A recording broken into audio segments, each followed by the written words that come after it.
Open Your Eyes is brought to you by the Belize Bank. Our country, your bank.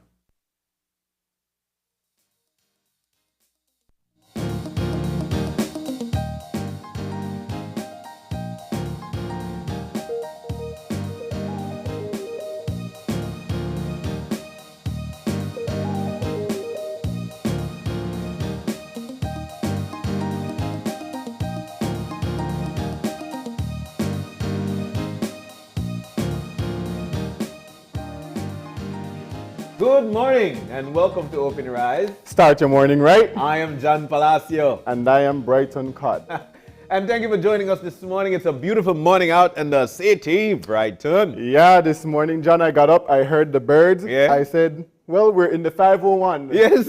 Should expect that in the morning time. Getting up to Indeed. hearing the birds sing. And that's, I continue to say we've got the best of both worlds, man. I mean, we've got the birds chirping, we've got the dogs are barking, we've got everything we desire in this country in terms of, one, the beauty, two, flora, fauna, and three, the particulars that we've got. Yeah, that entails that your country is beautiful. Right. It's the simple things like this. We wake up in the morning and we just take in and appreciate, and it starts us on a bright side. I'll say this. When you say simple things like this we appreciate and it starts on a bright side, I could just imagine what the world is like for those who lives in Ukraine. Right. Right. And what they wake up to, and if tomorrow might be, or the next minute might be just a strike or something like that, and you know for a fact that their lives are just uneasy. They're on the edge, and this is on a daily basis. As a matter of fact, I'll go every second. That's the basis for them. Yeah. That they don't know what the situation is going to be like. Yeah. And here we are in beautiful Belize, bordered north by Mexico, west and south by Guatemala, and the east, the Caribbean Sea. Yeah. That people pay thousands of dollars, millions of dollars yearly to come and see, to come and enjoy the food that we've got, to come and enjoy the camaraderie, to come and enjoy the language, to come and enjoy the people, the culture. Yeah, absolutely. John, when I was in Finland, Finland is bordered by Russia, and I felt uncomfortable, so I came back home. Was that on your arrival to or following the tensions? Following, actually, the war had already started. Wow. And so I left and I came home and I said, you know what? There's peace and tranquility on this side of the world in regards to no types of war happening, no types of civil unrest. And so I wanted to come back home because I know that I'm more safe where I'm here. Brighton, you could get on a bike and ride boat, bro. Yeah. And this is what I'm saying. And for that reason, let's give thanks for what we've got. We're in a beautiful country, wonderful people, delicious rice and beans. I can tell you that. But yeah, speaking of, of all the things that are happening out there, of course, on a daily basis, Brighton, things happen right here at home. Yeah. And there are so many stories making the news today. The marijuana issue, the issue of crime and violence that we're seeing. Then there is coronavirus and 8 deaths coming out of the weekend. What those are or how did they occur, especially when cases are very low. So all of these things are in the news. But I think one of the biggest things yesterday there was a gang intervention or not necessarily a meeting, but it was actually to sit down and listen to one of the biggest reggae dancehall artists out of Jamaica, none other than Buju Banton. So to know that he actually came to the country on invitation from the leader of the opposition and being out in the streets trying to talk to these guys. You've studied this. You know this to a T. What are your thoughts on this story here, and do you think it's a great way to move forward? John, when I think about tackling gang violence, when I think about tackling the current crisis that we are facing in our country, I think about it as something that has to be done from a multifaceted approach. And certainly bringing in an influential figure like Buju Banton to speak to gang leaders primarily, or to engage with them in raw discourse, I think is very important for having our young men understand that this is not the trajectory that you want to be on, and there is better that you could seek for yourself. It's good in that sense. However, we have a lot of work to do. We have a lot of work to do in terms of how we bring together different stakeholders to be able to create a comprehensive plan to deal particularly with gang violence, and how we tackle the issue of crime and violence. And certainly I feel that a lot of us are still trying to understand what that comprehensive plan is, because we do not know, we cannot put our finger on it. We cannot put our finger on it and say, this is being done, this is being done, this is being done, and we're moving together in the same direction in order to reach to a targeted goal. Yeah. Right? And so I think that for me is the approach that has to be taken. We've had Dr. Gale several times come and speak to us about what are some of the key issues or key factors that leads to the rise in gang violence, the rise in crime and violence. Are we taking into consideration the research that has been done and implementing that into a comprehensive plan to use research to get results? That is what we need to do in this country. But I wanted to touch there with you, because then I know that you, along with some of your colleagues, and I think one of them will be joining us this morning, had the conversation with Dr. Gale, studied with Dr. Gale, getting lessons from Dr. Gale. But do you think that it's working? I mean, one of the things I've got to say, and I've got to say kudos to you for, is the fact that you've been exposed. You've been exposed for traveling around the world and, of course, living in different parts of the world. Do you see stuff like this, and what would you say would be their strategy in trying to lessen gang violence? Everywhere you go in the world, John, where you consider a developed nation, there are three things that governments focus on: public health, public education, public security. Those are the three things that governments must provide to its citizens or to its civilians, to its populace. And certainly those are areas that we need to improve on as a country, because when you think about gang violence, you think about these young men wanting opportunities, you think about them not having access to certain resources, whether it be financial capital, whether it be social capital. They want a sense of belonging. And so we have to take all of these things into consideration, which has been shown in the research. And we need to find ways how to create medium-term strategies that are effective and that will work. And we are only going to know that if we try to implement these processes, try to implement these strategies, and we also need to think long-term as well. I hear you, but I know that there are mechanisms in place that actually try to give these young people, and I won't say just young men, because it's both sexes here. Right. I know that there are mechanisms in place to try and give them the opportunities to. But Brighton, again, do you feel that the young people here at home are actually trying to make use of these opportunities, or to see that we're too used to get spoon feed?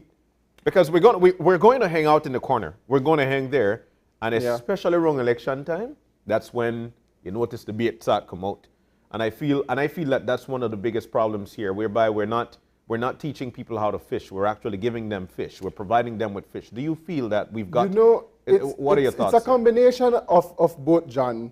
Because I think if you think about, for example, athletes and reaching that point of success, it's, to me, the same strategy that we have to use if we want to see someone self-actualize.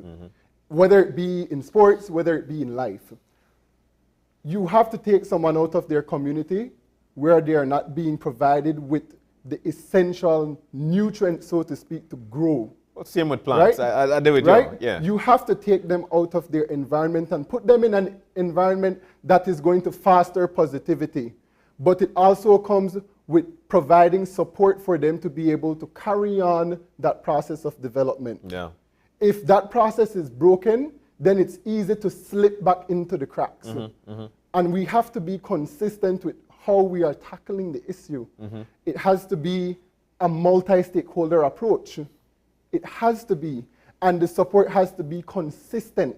If it's not consistent, then it opens up that space for the young men in particular, because really and truly the gang violence problem in our country is more surrounded around young men and young black men in particular, because we know the circumstances and the socio-environmental issues that they face. I love the fact that you mentioned it's a wholesome thing, and for this reason I think last week we did mention that, especially when it comes to crime and violence, it is everybody's business. We can't allow for just the police to do policing, yes. But if we know something or we see something, then this is our opportunity to help out. So we could actually get better, we could yield a better percentage when it comes to, our cases and whatnot. People just aren't saying anything. And because we're not saying anything, how in the world? I mean, the police don't just got magic wand and say, bang, that you are, no, that you. It takes us, the people, it takes us, the parents, to eventually try to provide or show a better way for our young people, so we could actually flourish within our country, because we've got we got everything, yeah, breads. We've got everything we need within our country, so for things to flourish. Yes, our leaders. Yes, our parents. Yes, everybody. Now imagine, there is a song from Luciano that says, imagine living in a world where there is no, or what a wonderful world it would be. So these are the things that I really and truly would like for folks to take heed of, so we could eventually push our country forward in the best direction. That's one of the news there. I like that. I like that. There is also the situation with the coronavirus, of course, where we know that BA2, which is a subvariant of Omicron, is across the world. We've seen stories in the US saying that it is responsible for so much percentage of their cases. We've got planes and planes and planes of tourists and Belizeans or Belizean Americans actually flying down home. Things are opening up, and things have opened up within the country. So, but the cases are very low here at home. But over the last few days, actually over the weekend, there were 8 deaths. What are your thoughts? Well, I've been following the news that's happening in China, and I know that in China there has been a huge surge in COVID-19. In fact, they're in lockdown again. Currently, about 85 million people are under lockdown. Wow. And children are being separated from their parents as well.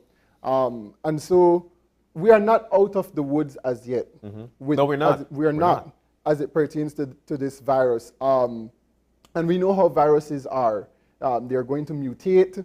They're going to come in different strains, and they're going to impact the body differently. And so it's important that we remain vigilant and we remain urgent in terms of what new regulations are being proposed by the government, and we heed to those regulations to ensure that our safety is met. I'm there with you, and we need to understand, again, there are a lot of countries around us, our neighbors, who are still clamoring to try and get vaccines. We've got the vaccines here in the country. And are free, Brighton? Free. Free. You hear the word? Free. It's free. So all you need to do is to go on out there and get yours. And I think we spoke about this again last Wednesday, whereby we actually we got vaccinated and we got boosted because we felt it was the right thing for us to do. Brighton, next story hitting the news right now. Well, the churches are actually at about 13,000 signatures to try and get this referendum about 5,000 short of... Just about. What are your thoughts on this?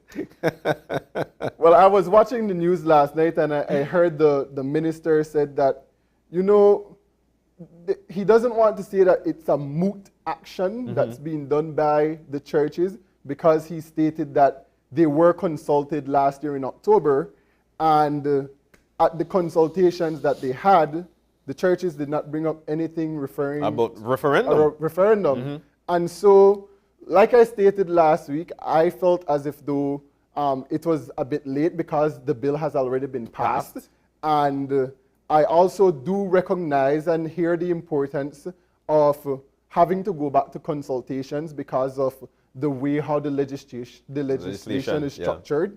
And certainly I look forward to see what's going to come out of the revised edition of the Yes. legislation. The minister did allude to the fact that they're trying to do some revision, and Yeah. and they've been doing that they've been doing it for a while now, putting it to social partners, putting it to this one, putting it to that one, so they could get it as right as possible. But you're totally right. Now, while we did say that the minister did mention that there were consultation last year in October and invitations were sent out to various people, he did mention that NIAB was not there. They didn't show up. And But they were invited. They were invited. These are his words. And he also, one of the voices behind all this as well is actually Pastor Wade from Belmopan. And Pastor Wade is on record, I think it was yesterday in an interview that he did, saying that who to lie? Because we weren't consulted. Some of the social partners are saying that they weren't consulted. And few people are saying, hey, we don't know. But the minister is actually saying that they sent an interview. So who they lie? These were Pastor Wade's words. Well, John, this is where the job of the media comes in to go and dig up for that type of information, and I'm sure the Belizean people want to know. Yeah. Short and sweet and to the point. I like the way you put that. But those are some of the stories coming out of last night's news. The final thing for us right now is the fact that coming up on Friday, bus fares will be going up. If you're traveling mile 1 to mile 13, I think you pay about 25 cents. Mile 13 to mile 25, somewhere around 50 cents or a buck, somewhere around there. And then it's a buck or two to other destinations. So that story actually was dealt with yesterday by Marian Ali. Great story. I watched it. We're in a situation where things are tough.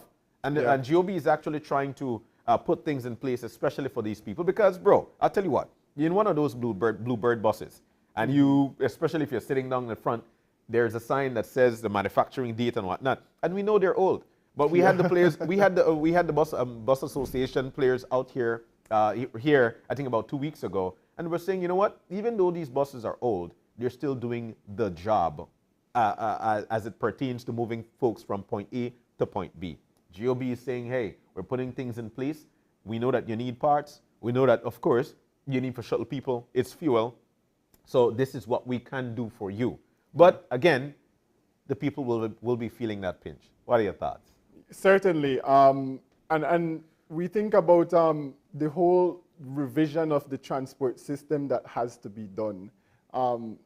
We think about the fact that we need new buses, because let's be honest, those buses are old and they need to retire. Somebody runs sideway, bro. Off the road. You're driving behind one of those buses sometimes, are like, what part you going, you know? John, when I was in school traveling from Belize to Galen every single morning, I mean, there are times when the bus would break down. Yeah. You don't know if you're going to reach school on time, if you're going to miss the course. The rain, the bus hot. Listen, we need new buses, and we need them as soon as possible. You're kind of like JG Wentworth. It's my money, and I need it now. But yeah, so, but like I mentioned, GOB is trying to put things in place to, you know, trying to get things on the way, because, look, it's the people that are feeling the pinch. We know these bus owners are feeling the pinch. It's their money. They've got loans to pay. And for fuel to be high, and the prices are low, then how do you make money? So again, it is within, or it should be an all of us initiative. Everybody is supposed to be taking part in these things so this country could move forward for everybody, because not only one person live here. It's all of us. You know, 400 and I think 12,000, 400 and something thousand people. All of us it takes for us to move forward. All right? Those are just my words. It is that time of the morning, though. We move on. We shared with you what we actually saw in the newscast last night. But it's that time of the morning whereby we provide to you the eye-opener. And the eye-opener is taken from dailyom.com. And it goes like this. Brighton, you want to listen up. All right? Check this out. Yeah. We do not need to suffer or be in misery in this life in order to do well in the world. Many of us have a deep-seated belief that in order to do well in the world, we have to suffer and sacrifice. This commonly held idea stems from a certain mentality inherited from ancestors who came before us, who may have experienced this as true. Beliefs from our own past life experiences can also make an appearance in this life. This is often the way in which false beliefs take hold and don't let go. even though they're no longer relevant. We must all live our own lives in our own time and learn what is true for us, because very few truths have proved valid for all people all the time. In order to evolve, it is important that we examine the contents of our minds and hearts and get to the root of what we believe about reality. Generally, our concerns of the moment can be trusted to guide our inquiries. If we're not manifesting and maintaining the abundance we know we deserve, then this issue is calling us to look into the hidden corners of our psyches and root out any remaining beliefs that tell us we must suffer and sacrifice in order to do well. Our efforts will take us one more step away from this energy-sapping belief that we no longer need. Brighton, what do you think, man? You know, I resonate with this eye-opener a lot, John, because I think about my parents and I think about my grandparents and where they came from and the struggles and hardships that they went through in order to provide me with this life that I have right now. Yeah. And not one day I am going to sit and complain or believe that I am suffering or believe that I must suffer in order to be successful, because they have already done that already. They have already gone through that process of beating the odds, of overcoming hardships to provide me with an opportunity like this. And so I can resonate with this eye-opener. However, that may not be the case for everyone, because I do understand and acknowledge that I am someone who comes from a fortunate background. And so I have certain access to opportunities that others may not have. And so I do resonate with this because I understand where my parents and my grandparents came from, and I know where I want to go. You know, I'm totally there with you. I'm totally there with you. There's one part here that stuck out to me, though. We must all live our own lives in our own time and learn what is true for us, because very few truths prove valid for all people all the time. Exactly that what you alluded to. From the background from whence you came, and it differs from others. But you know, they're living their truth. And that's exactly what you're doing. You know what I think about when I hear this as well? I think about how technology is now to what it was back then.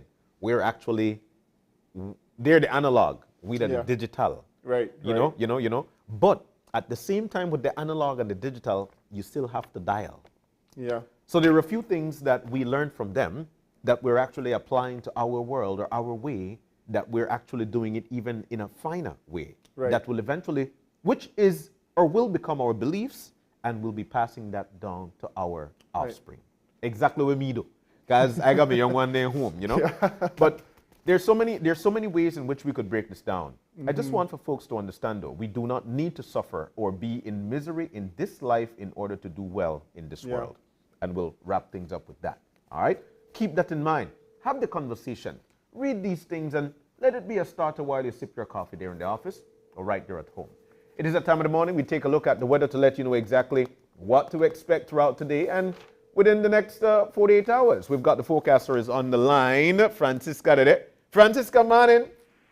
Good morning, John and Brighton. Francisca, morning. You may was sing that just now. I nearly want to make you run it back.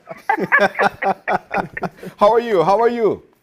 I'm doing great. How about you guys? We are doing great. Absolutely amazing this morning. You should have said how blade up Brighton. You are knowing he did good.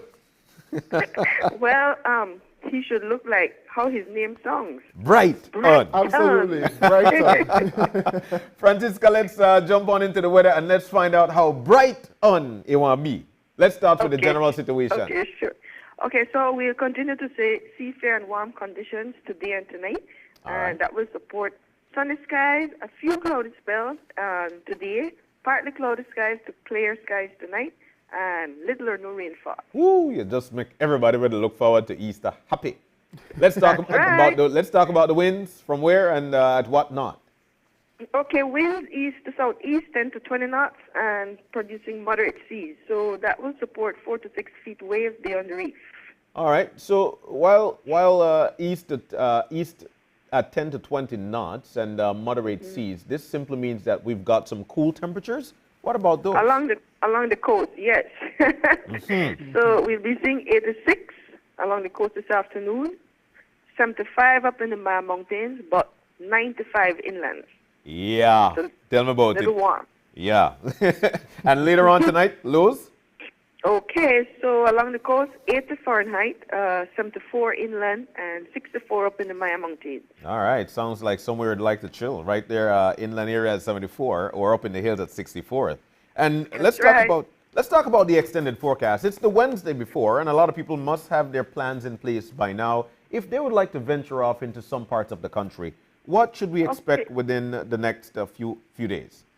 Okay, so I am seeing similar weather conditions whereby, let me just put it, little or no rainfall, warm temperatures. Okay. Awesome. Well, she tell we. That sounds good for those who are going to the Keys, who are going to the Maya temples, Yeah. who are going to That sounds good for Placencia. everywhere. Yeah, The it's so good for Keys, everywhere. Yeah. Inland, hiking, horseback riding, you name it. I We have it. got a trick question for you, though. Say that again. I have a trick question for you. Not a trick question, but a truth one. Okay. You reading the PG? Nope. Ah, my goodness. You're a bearer of good news, man. I'll tell you what. We want to send a flying carpet your way. All right. I'm waiting. Francisca, we are so thankful to have you join us this morning to share with us what the weather is going to be like. Thank you. You're welcome, John. Have a good day. You too. Have a good one. Well, there you go. Huh? Yeah, John, I'm definitely sure people will be booking if they haven't booked as yet somewhere. Yeah. If they find space. If they find space, but I'll tell you what I'm so glad for. I could remember, at the onset of the pandemic, not knowing what to do, where to go. Yeah. And then everybody had to stand still. That was in 2020. In 2021, there was a slight opening. Belizean rates 50% off and all these things. But what we did well there was that we actually ventured off into our own country. Right. And everybody saw the real beauty, so much so that a lot of people actually started to book very early. Yeah. You know? And this year things are opening up back. And people, if you call anywhere right now, good luck. Good luck. But you can buy a tent. Yeah. You can buy a tent. A lot of tent there. Yeah. That if you want to find space for pitch your tent. Just the same. You know? Yeah. But it's that time of the morning. Let you know exactly what to expect for today's show. We've got 3 segments lined up for you. As a matter of fact, the first one, Brighton, this is definitely one to reckon with. People are going places. There'll be a lot of checkpoints out there. But you will need to know what to do and how to do with respect to how to deal with the authorities or have the authorities deal with you. All right? So we'll be having in for our first segment, Attorney at Law, Leslie Mendes. She'll be explaining what civilians' rights are and when being stopped and searched by police, what to do, what to ask. Are you able to? These are the questions we could ask her this morning. That's the first segment. Yeah, she will also be joined by Greg Nunes, who is a social scientist. My buddy that. And he will also be speaking from his perspective about the case that we were involved with and how we went about navigating that situation.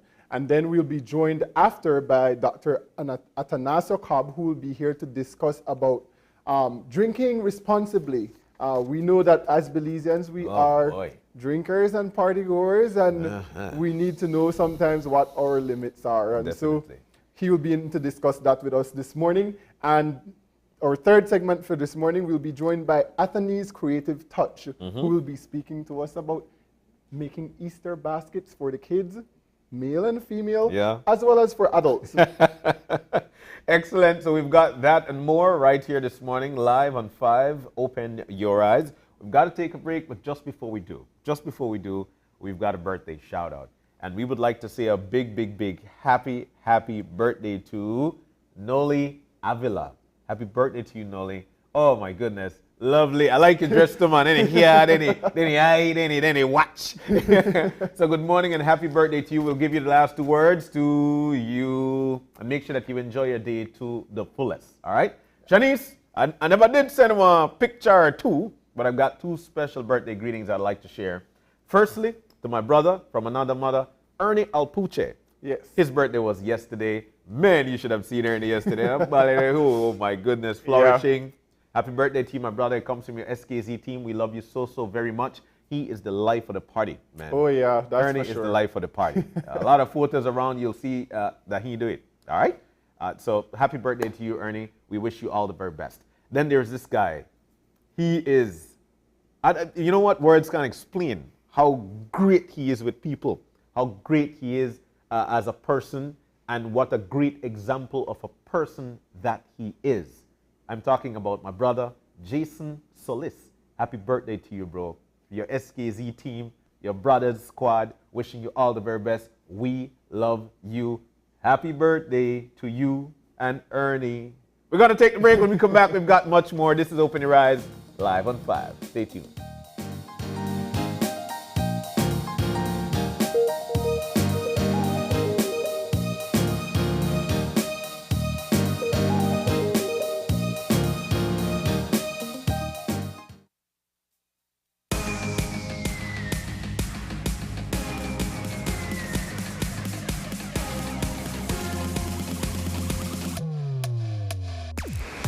Download the SmartStream app on the Android Play Store and create your account to get access to movies and stream at home or on the go.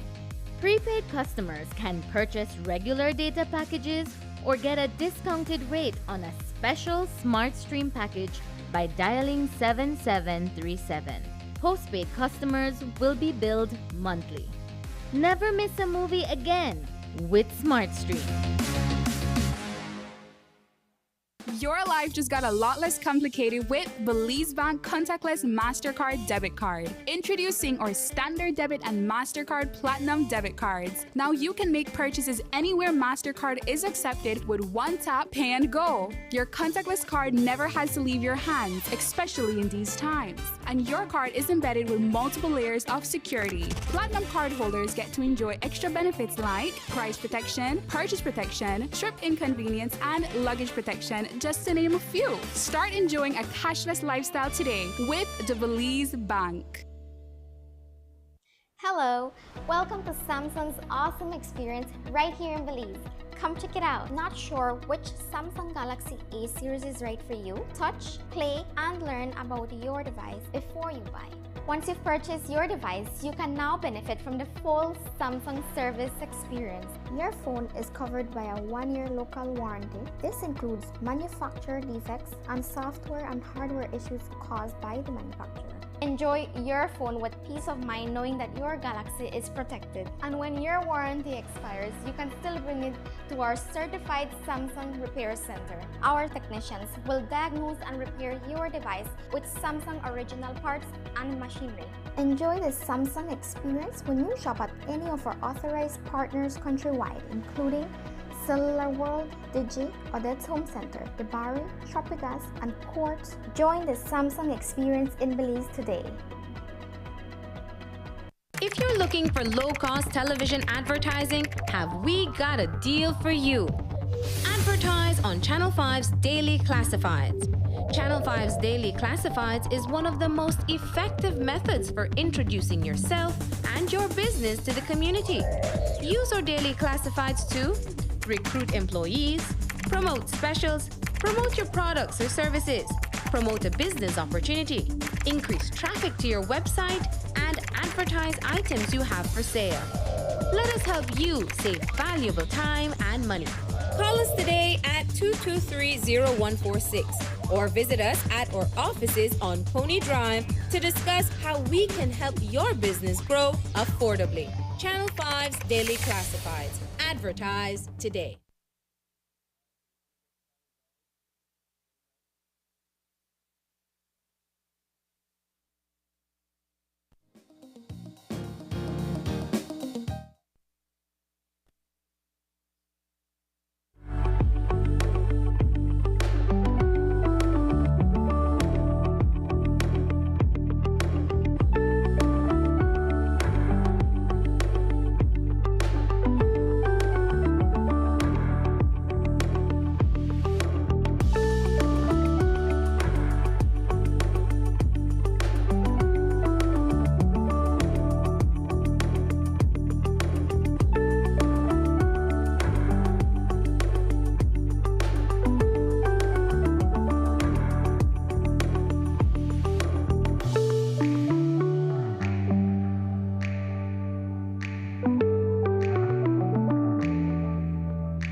And welcome back. We're back, and we're moving now into our first segment for the morning. A very important topic here, and we've got two very important guests in to tell us all about how to deal. What are we talking about here? We're talking about civilian rights, and when being stopped and searched by police, do you have a right to ask a question, what to ask, and how do you carry yourself, especially in times like this? All right. In to talk to us about it, we've got Leslie Mendez, who is, of course, an attorney at law, and also Greg Nunes. And we know that Greg, heavily accoladed, a great friend of mine as well, so we know that much, and we want to welcome both of you to the show this morning. Good morning and welcome. Hi, good morning, everyone. Hi, good morning. All right, so guys, we know that this time of the year, it's a very important time, and I'm so sorry that I'm stressing on this particular time, but we know that a lot of Belizeans will be traveling or traversing point A to point Z, and chances are there'll be a lot of checkpoints. Now, notwithstanding that, on a daily basis, Belizeans move across this country, and many a times in their neighborhoods or in different parts of the country, they're stopped. Some folks say they're harassed by the police, and they might not know how to carry themselves. I'd like to start with Attorney Mendez. Let's talk about that and people's rights. What are people's rights? When we talk about people's rights, what are we talking about? Hi, good morning. Well, when we're talking about people's rights with respect to the police, we're talking really about a balance between the police's right to prevent and to detect crime against the rights of the people to their privacy, the rights of the people to their liberty to move around, their right against just arbitrary stops and searches. So that's really what we're talking about when we're talking about the context of the tension between rights and crime prevention and detection. Very specifically, when you're asked, or when the police wants to carry out a search, for instance, of your person or of any of your property, obviously you do have a right to ask for the reasons of the search, and the police officers are supposed to be able to provide those to you. One of the things that you need to keep in mind is that so long as you are just asking these questions and not obstructing police's capacity to actually do their work, then you should be fine. There are things that we can recommend about how to interact and to engage with police, but those aren't things that, I guess what I'm trying to get to is that it's strange to frame the question of like how to, or what's the right way of interacting with police, or the wrong way of interacting with police. Because the fact of the matter is that, let's say even if somebody is a little bit abrasive or disrespectful, and I'm not talking about physical violence here. I think nonetheless, if the police wants to engage with citizens in a way, they have to be prepared to be respectful, even to difficult citizens, right? And so I just wanted to be very clear about what we're talking about is what is the recommended way of engaging in order to not escalate a situation, or to just have the most healthy relationship between the police and the citizens. But it's not to say that wherever there is a citizen that is being disrespectful, that in and of itself opens the door for a search of their person, or a search of their property, or even to be charged with anything. I mean, much less to be charged with anything. So obviously, it's always recommended to cooperate with police, and to ask questions respectfully, to try your very best to document who it is that you're talking to, so you can ask names, and they are obligated to give you their names. But Attorney Leslie, or Attorney Mendez, quickly, can the police just walk up to me and search me without asking any questions? Can they just say, John, we need to search you? No. Can the police do that? actually, yes, the police can do that. But they would have to be able to show that they have a reason.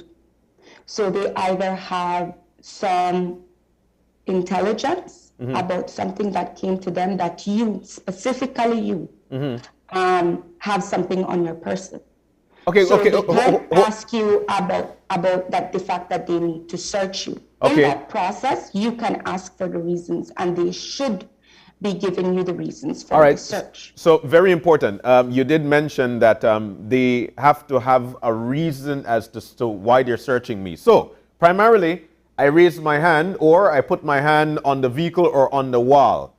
At that particular point, they might not have touched me yet. Am I able to ask them what is the reason for this search? Yes, you're able to ask them before, and you're able to ask them after. Whether they give you that reason is another story. So yes, you can ask for the reason, and they always have to provide some justification. So they have to provide to you they can provide you a general reason as to why they're searching you. And then they're supposed to be providing to you some specificity. There's always a balance with perhaps a police officer is carrying out an investigation that they can't provide to you like very detailed reasons, but they are supposed to give you a specific reason as to why they are searching you. Meaning, why did I suspect you of having something illegal on your person? Because that's what they're searching for. That's what grounds their power to search. So yeah, but it's always kind of strange, these how-tos of. I think it's extremely important to generate a lot of legal literacy within our community. Know your rights campaigns. That's always very useful. But ultimately, it's not 100% or. I mean, the power that you have of how somebody else acts, it's very little.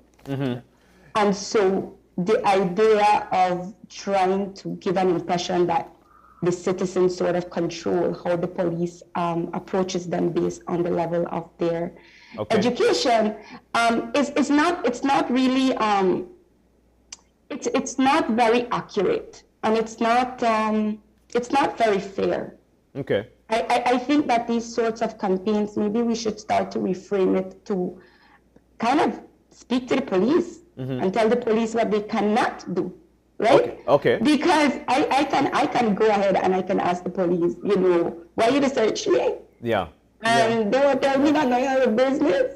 And quickly, I know Brighton want to jump on into this. The same with Greg. I know that much because they've got actually a real life situation that occurred with them as well. But received here a question: how can their reason for search be verified other than verbally saying they have intelligence to search a person? How can it be verified? Yes. Well, you can't verify it then and there. Because there's a lot of reasons that come into that. But I think that for the most part, when you will be able to have the opportunity to verify it, is that if it is, first of all, just having intelligence is not really justification enough. Because it has to be a specific type of intelligence. Right. And that specific type of intelligence is one that has to have a level of specificity that points to you, the actual person being searched. So it can't just be, well, they had a robbery around there, so I'm searching you. But what connects me to the robbery, right? So there's you have to try to reasonably tie it back to this person. But how can you verify it? It's difficult, kind of. I think that when you put in if you put in a complaint, or you can go to a superior to try to inquire more, or you can put in your complaint before the professional standard bench, where they would have made their report of what happened.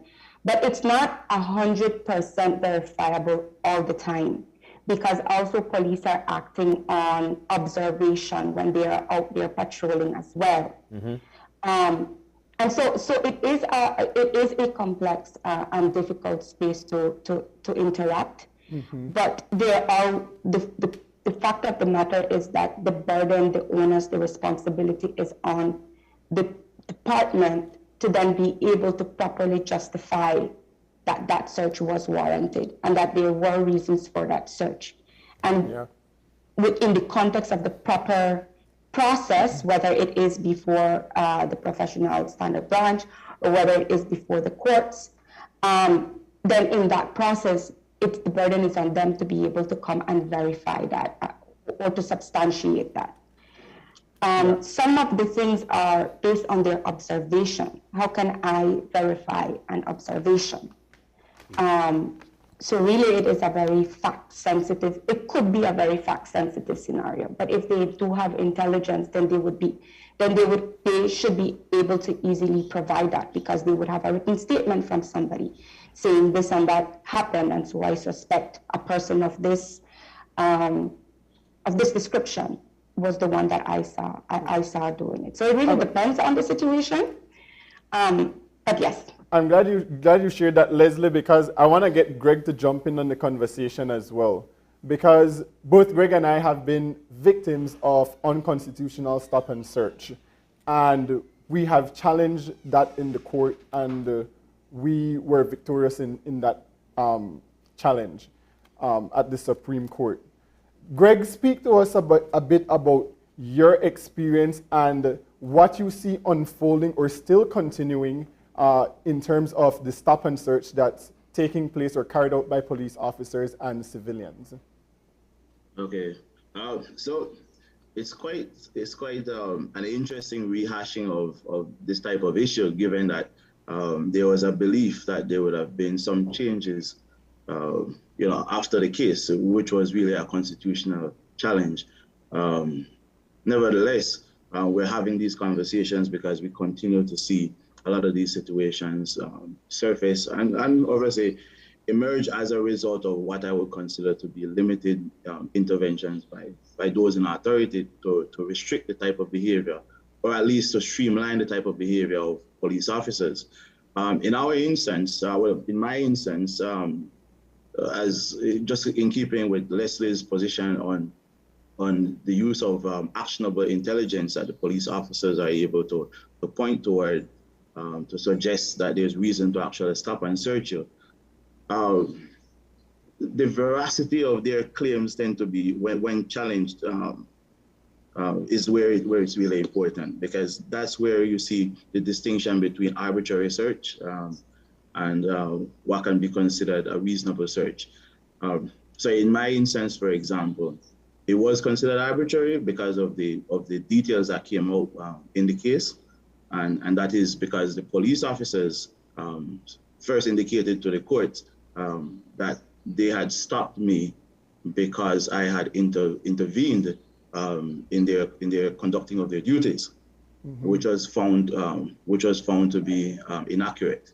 Then gradually the narrative itself shifted to one police officer indicating that he saw a bulge on my side, which suggested to him that I had a firearm, which was also clearly debunked by the learned Leslie.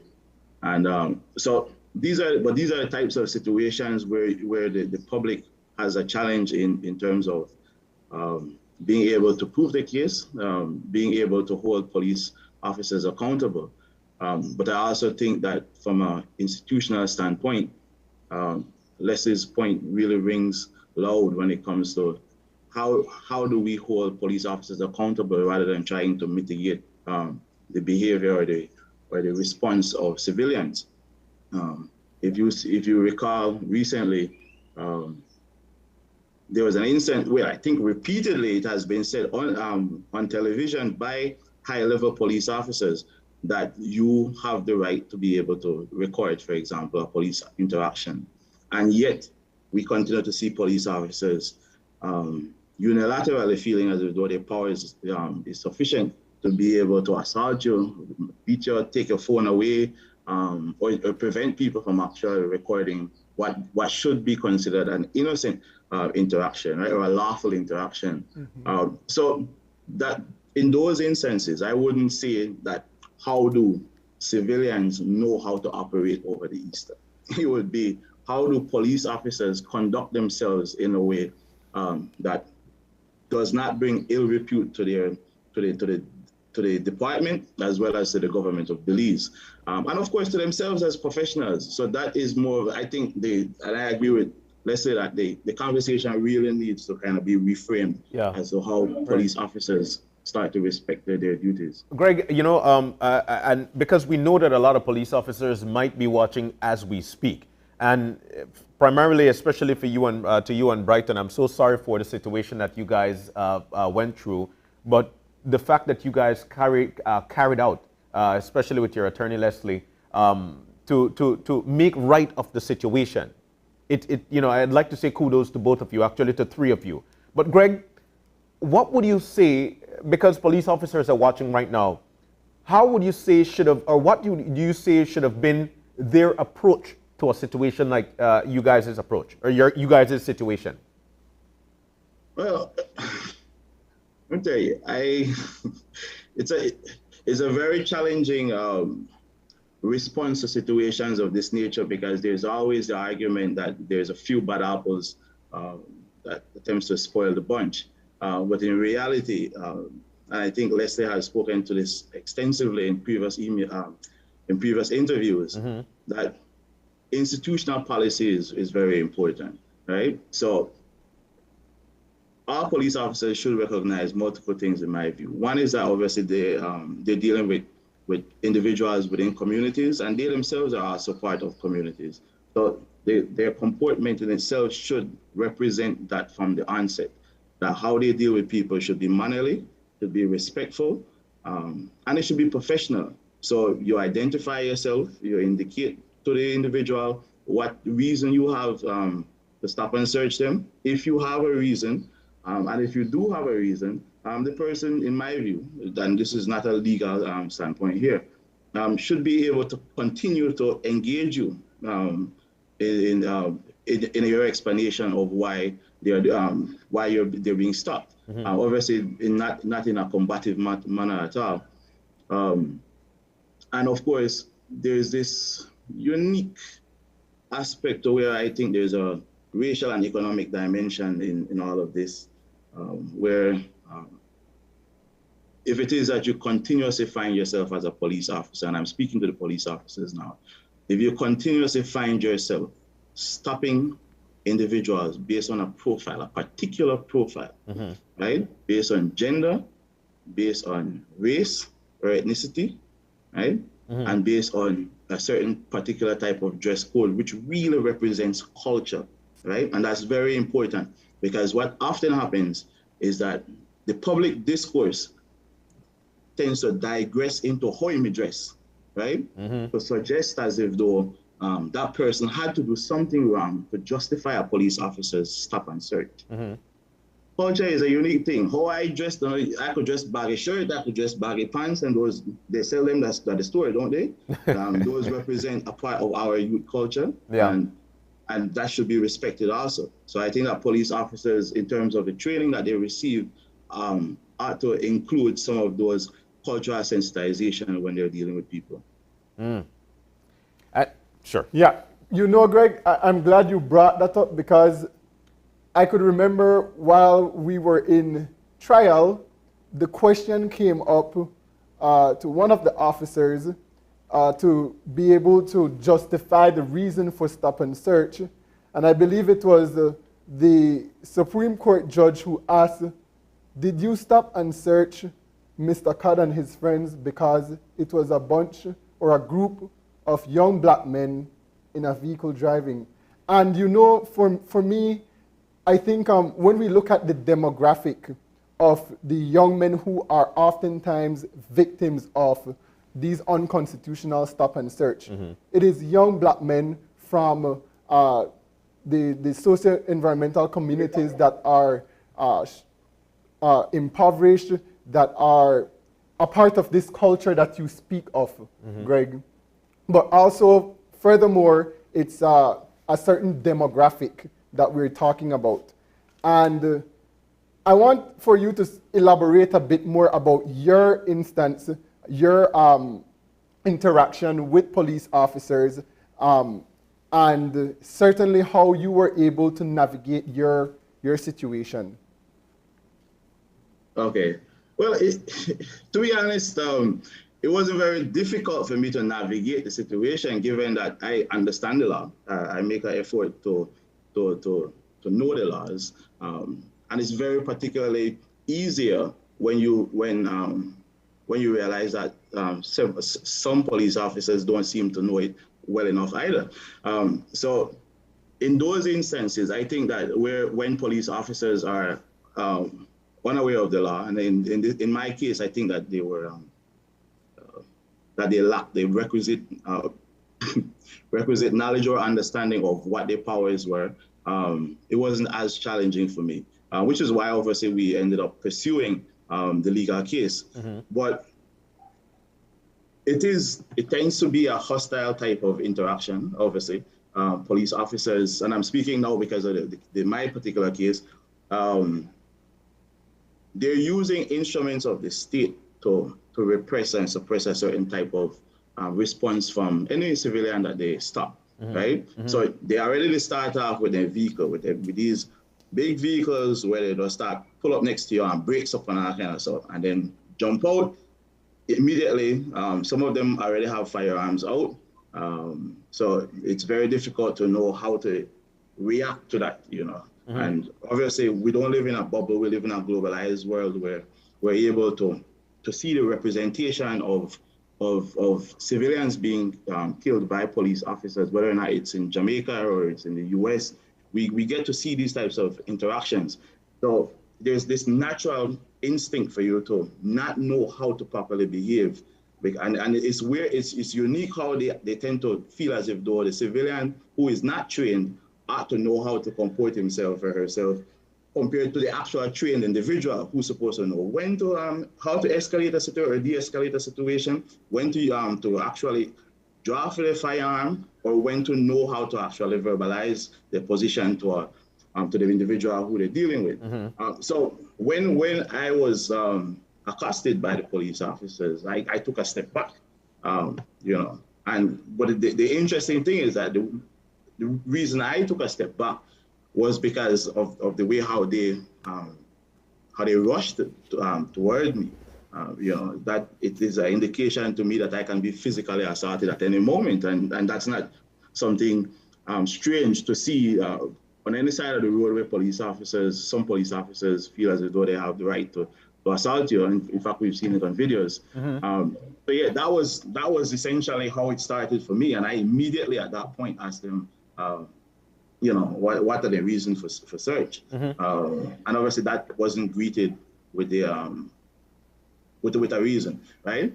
It was the reason that they did provide was, and I can't use the language here, but you know, it's that you want effing, you want to get effing in that effing police business, you know, then we'll show you something, right? Some effect. Obviously the time has passed from my memory in that area, but yeah, so that was essentially it. And then I just continued asking questions regarding their identity and these different issues, and they obviously continued to refuse. Quick question, Greg. So do you think that maybe because you were asking these questions, which of course is your right, exactly what we're talking about here, do you think that because you're asking these questions would eventually give them that, what we say, get them riled up, or a trigger for them to... Do you think that's... Do you think so? The man have smart mouth. That's in popular parlance and discussions in within the different neighborhoods. That is how that is the experience most people can attest to. That once you challenge a narrative, or once you challenge the reason or question, or even ask any question at all, you have smart mouth, and that in itself is deserving of a certain kind of treatment. So yeah, I do understand. I do believe that also contributed to it, but I also think that they were already infuriated by me pointing out an earlier situation to them where I believe that they had also arbitrarily stop and search 3 individuals. But I also know that within the court during the court case, and the Supreme Court judge interestingly indicated to them that the luck that they had in terms of encountering a PhD student and dealing with a master's student in terms of Brighton, really to me shows that there's such a significant social status difference in how they view you and how they could deal with you. So if they know you, if they recognize your face, behaviors change. If they know what your identity is, behaviors change. But if they don't know and they simply see you as a young person or a young black male, then all right, so we could deal with you until it is that we identify differently, that you actually wield some kind of influence that can bring some kind of consequence to them. And I think that is where that's the experience that I had, that they were surprised that I first of all that I was a PhD student, and secondly that I had the capacity to be able to carry forward a case against them. All right, so very important, and I like the conversation, but which leads me to say that everybody is supposed to be treated across the board, level, because it doesn't matter where you're from, what color skin you are, what your ethnicity, how much money you got. All of these things are not supposed to be, directly, okay, that's the visual. Which leads me to ask the question to Attorney Mendez. What are some of the questions that we could ask when we're being searched? I didn't hear the question. I'm hearing some background here. Okay, I'm so sorry, but I was saying that what are some of the questions? Like if I am being searched or the police come to me and say, John, we need to search you. What are some of the questions or the first things that I'm supposed to do, questions that I'm to ask?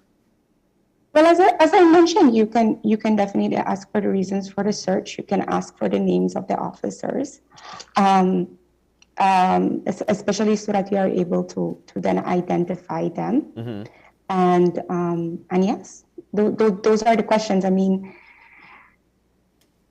yeah, you can ask so many things. It's whether you get the response. So what I would say is that the police have an obligation to give civilians, especially persons that they are searching and interacting with, their name, their rank, their identification. They have an obligation to provide to them the reasons for the search. In fact, have an obligation to let them know what are their rights. But it is true what Greg just mentioned and what you just mentioned, which is there is a pattern of police officers becoming very annoyed when you start asking questions. So again, they focus on what questions can I ask? What questions can I ask? Yeah. I'm not looking to try to make people aggravate police and then get themselves into a situation that is, completely, in fact, even like risk them. I will say that you definitely can ask for the reasons, and you definitely can ask for their names and their ranks, and for you to be able to identify them. But again, what we need to say is that the police has an obligation to provide that information. And in fact, they should do that before they start. They should do that upon approaching, but they don't do that. And in the case with Greg, that we saw, in fact, is that the police officer refused to give their name. Right? So you can be asking a whole trail of questions, but you might not get the responses because you are not in control. And they do, let me not say they, a lot of police officers, and that there is a pattern at least, that they become very annoyed and they see it as a threat to their authority. You asking questions about the reasons as to why they are searching your person. Wow. Which that needs to be reframed, because a lot of the ways in which law enforcement interacts with rights is that rights are an inconvenience for them to be able to do their job effectively. And that needs to change, because we have to look at it more as the duty of the officers and the obligations of the officers to actually do these things. We see it with the photographs that Greg mentioned, right? Which is, we see right now that there are statements by high-ranking members, in fact, the highest, saying that you can record the police. But I myself have been in an interaction with police telling me that you're gonna take away my phone and tell me to stop playing and all of them things just because I consider myself a so-called attorney. They want to take my phone, they not pay me. And so, I mean, what good does it do me in that situation? I'm in a remote area. What good does it do me for me to know my rights in that situation? It doesn't take me much further, at least not in that specific moment. But Attorney Leslie, do I have the right to record the encounter? Of course you have the right to record the encounter, but there's just simply not enough. I think there's simply not enough education, and to be frank, I think there's just simply not enough efforts in making the point that it is a serious thing, right? That officers need to take these things seriously, meaning rights of the citizens seriously, that they need to understand that they are measured at a standard above the attitudes of civilians because they have more powers than civilians. So yes, they do have the right, and we have seen some members of the department accept that you have the right. But if the man have have a gun, or if the man have a stick right there, what good does it do me to know that I have the right to record if for all intents and purposes I am being prevented from recording? Right? So yes, I can know that I have the right, but then also the responsibility is on me to de-escalate, because I can't also be seeming to confrontational or to smart out here, right? And so again, we have a lot of rights, but to what extent does the police department at a both granular level, meaning each and every single police officer knows that, and also to what extent does the department institutionally really do want to take these things seriously and stop viewing them so much as inconveniences, to say the least. All right, and another question here. When would recording be considered as obstruction to law? Well, so long as you are literally preventing the officers from conducting their search, meaning preventing them from doing them, you are getting in their way, physically you are getting in their way, then you would be obstructing. But so long as you are not actually preventing them from doing their job, you might make, you see that this is so funny because some officers think that if you're making it a little bit inconvenient for them, right? So if they have to deal with you, or if they have to deal with the fact that they are now being recorded, and so now they can't do what they would want to do, or it's just making the situation a bit more burdensome, they consider that to be obstruction. Because in fact, in Greg's case, Greg was indicating to the officers that what they were doing is illegal from across the street, and they considered that to be obstruction. Right? And that's not obstruction. You actually have to be obstructed, hindered, prevented from doing your job, meaning prevented from carrying out the search. Okay.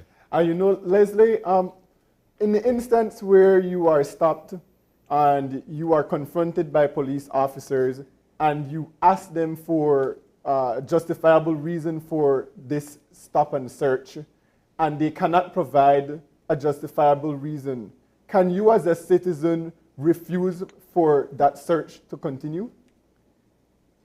You have the right, but I'm not going to recommend that. Right? You have the right to refuse to the search, but what does that mean in practical terms? You tell me, what does that mean in practical terms? So I come in and I say, I'm not consenting to it, which you can and you should. I'm not consenting to the search, because you yourself know that then police officers try to say when they realize that they didn't have grounds to search you, they say, but you consented, right? Because people can just consent. So you can't say, listen, I'm not consenting to this search. But after that, what? Are you going to physically prevent them from searching and get yourself in a very difficult situation? Yeah. And then on top of that, you can then be charged separately with actual obstruction, or you can be charged separately with assaulting an officer, which we see that sometimes there's no evidence of you assaulting an officer, but for some reason that is a charge that comes up. Okay. So I wouldn't recommend for you to be physically preventing them from carrying out a search that you know is illegal, because it really might escalate the situation, and it might give rise to charges that were not there originally. All right, so time is winding down, but I've got two more questions really quick. When being searched, can they put their hand in your pocket, and can they plant something on you during that time? People, internet, so please. They can't put their hand in your pocket because they are searching a person, right? But most certainly they can't plant something in there. If you're asking me if they physically can plant something in there, I don't know. A lot of people can do many things, right? Yeah. But is it legal for them to plant, whether in your pocket, in your home, in your vehicle? Nowhere. No, it's not legal for them to plant evidence. Okay. We know, we have obviously heard a lot of allegations of it happening. All right. Time just fly just like that, man. Seriously, we're so thankful to you, of course, Attorney at Law Leslie Mendez, and social scientist Greg Nunes for joining us this morning. Thank you guys, and wishing you a great day. Thank you. Thank you for having us. Thanks, Leslie.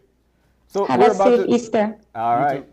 So we're about to take a break, Brighton. But we've learned there that you are able to ask questions when you are being searched or before you're being searched. Yeah. You could ask questions. You could ask for name. You could ask why you're being searched, and for them to tell you, their number and what's not. Yeah. Yes. So you're able to do that. But also in the next segment, it is about the consumption of alcohol. If you're supposed to drink alcohol, how much will you consume?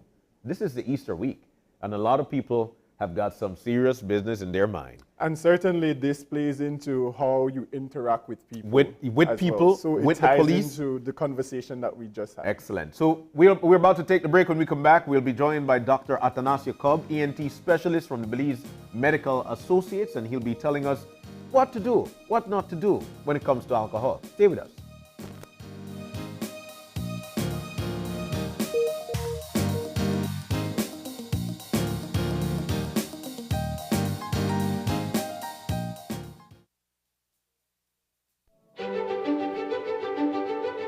Technology is ubiquitous, and it's transforming how, when, and where we work. Full-Tech Systems is placing award-winning devices in the hands of information workers, allowing them to work without compromise in a world without wires, to innovate, create, and to maximize productivity anytime, anywhere, satisfying the needs of the desk-centric remote and field worker and every other worker in between.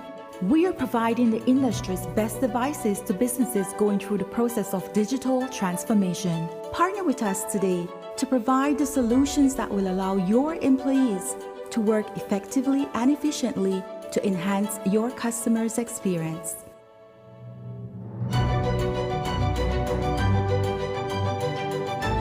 Full-Tech Systems, your technology center, where you'll come for the price, but stay for the service.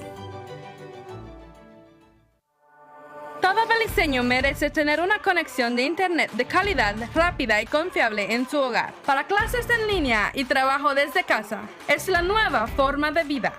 DigiNet es el proveedor número 1 de servicio de fibra óptica, impulsando la transición digital de Belice.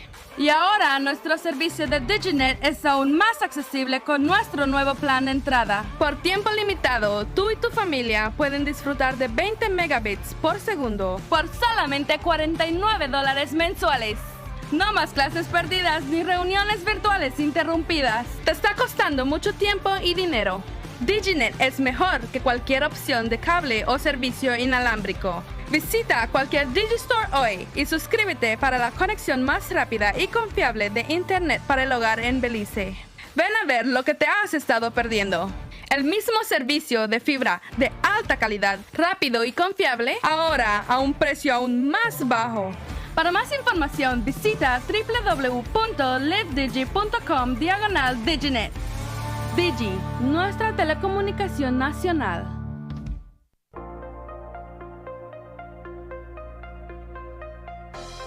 Welcome to Design Depot.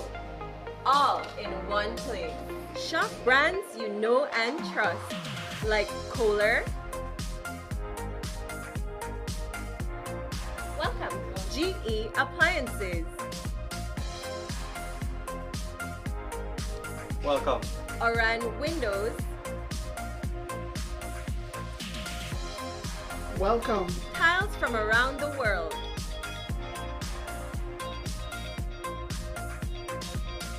Welcome. Sherwin-Williams Paint and Coating.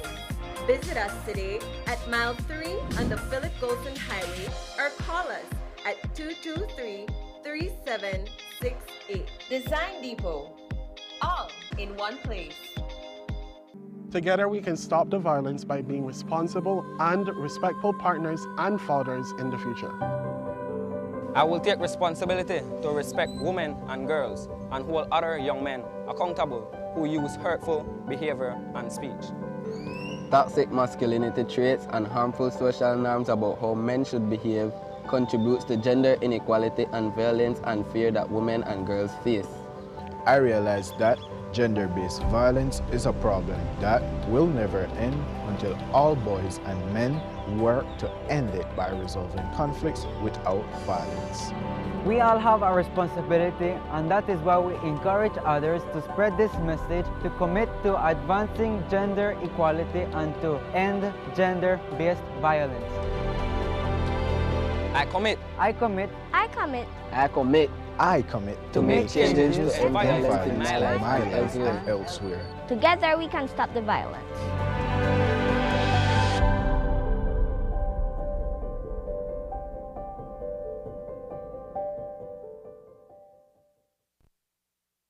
If you're looking for low-cost television advertising, have we got a deal for you? Advertise on Channel 5's Daily Classifieds. Channel 5's Daily Classifieds is one of the most effective methods for introducing yourself and your business to the community. Use our Daily Classifieds to recruit employees, promote specials, promote your products or services, promote a business opportunity, increase traffic to your website, and advertise items you have for sale.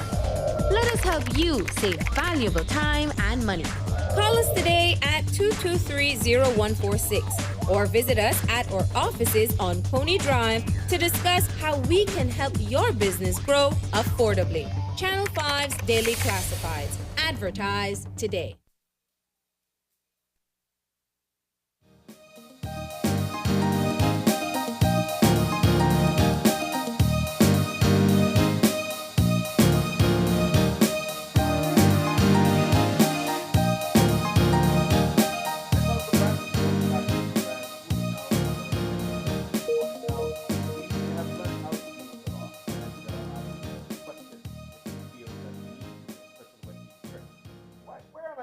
With that, it's the Easter weekend. A lot of people will be going across the country to do Yeah. this, do that, and at the same time, will so be consuming alcohol. All right, and so we want for folks to understand that how important it is for you not to, or what level of consumption you are supposed to. All right, so Dr. Atanasio Cobb is here with us. He will be discussing how to drink responsibly over this holiday weekend. Doctor, good morning. Good morning, good morning, good morning, Jen. Morning, Dr. Cobb, it's always nice to have you in, always nice to have you in, sir. But the Easter weekend is here. Alcohol will be consumed in abundance. Belize is one of the highest per capita when it comes to dealing with alcohol. What are your thoughts about this, and what should we do and what should we not do? Yeah, well, alcohol overall is consumed throughout the whole year, but maybe it's intensified during this period of time when there is a joyous occasion, going out, having nice time with the family, visiting friends, coming around. So alcohol seems to be an ingredient that is always to be present. Yeah. But it's consumption of alcohol, if not taken properly, it's very costly. And I don't have the statistics for Belize, but for example, in the US, 10% of people go into the over alcohol consumption, and it costs them like $250 billion per year. Wow. So that's a lot of money. We don't have the statistics here as to how much it costs us in financial wise to purchase alcohol, and then if mishaps happen, accidents, hospitalizations, deaths, and so on. So we don't have the true figures, but I could believe that most accidents in our country are related to alcohol consumption. Yeah, indeed. You know that it's costly financially, but it's also costly to our safety. Because when you over consume alcohol, you tend to be out of your normal disposition. You tend to be characterized as being different from who you normally are. As an individual. Speak to us about, we have a lot of people who will be going to the Keys, people who will be going to islands. Speak to us about how, and as our forecaster said this morning, it's going to be very hot. Yes. Speak to us about the relationship, the interconnectivity between our weather and the overconsumption of alcohol and how that affects the body. Yeah, well, as I said, alcohol is something that will make people happy momentarily, temporarily, because as you know, it has initially as like a stimulant, but very shortly afterwards, it's a very depressive and sedative effect. It starts to inhibit all our emotions, for example. So I would classify the drinking into 3 terms. There's different classifications of to degrees of how you go from sober to maybe all the way to passing out or being in coma. But I like the simple one, which is mild, moderate, and severe. So in the mild, it is like when somebody takes like 2-3 beers or a couple of drinks, and they feel good, they feel happy, their mood changes, because the alcohol disinhibits our shyness. So somebody who is very shy, it used to be shy, some becomes suddenly very talkative, conversationalist, wants to discuss all the topics. We can come to Channel 5 to discuss everything. And he's very friendly, he is buoyant, and there's nothing. He wants to sing, he wants to hug people, he wants to invite people, and he wants to pass by rounds for everybody, you know? So he's in that state where he's really nice up, like how we say. Yeah, really nice up, people say. And it's nice to see people like that, nice up. But I think that's where we should stop. At the nice up stage, you know? Because once we pass the nice up stage, so and that's the mild stage. That's a mild stage. That's the mild stage. Yes. I think that is where we should stop. Okay. Yeah. And of course, you asked about the weather. Alcohol is absorbed in the stomach and the first portion of the small bowels. And so if we have if we are dehydrated, for example, and you want to quench your thirst, well, alcohol is not the best alcohol. Thirst quencher. Thirst quencher. You, if like you, Brighton, were involved in a sports, you know that it's water and all the other electrolytes that need to replace to your thirst. But people want to quench their thirst with beer and rum and coke.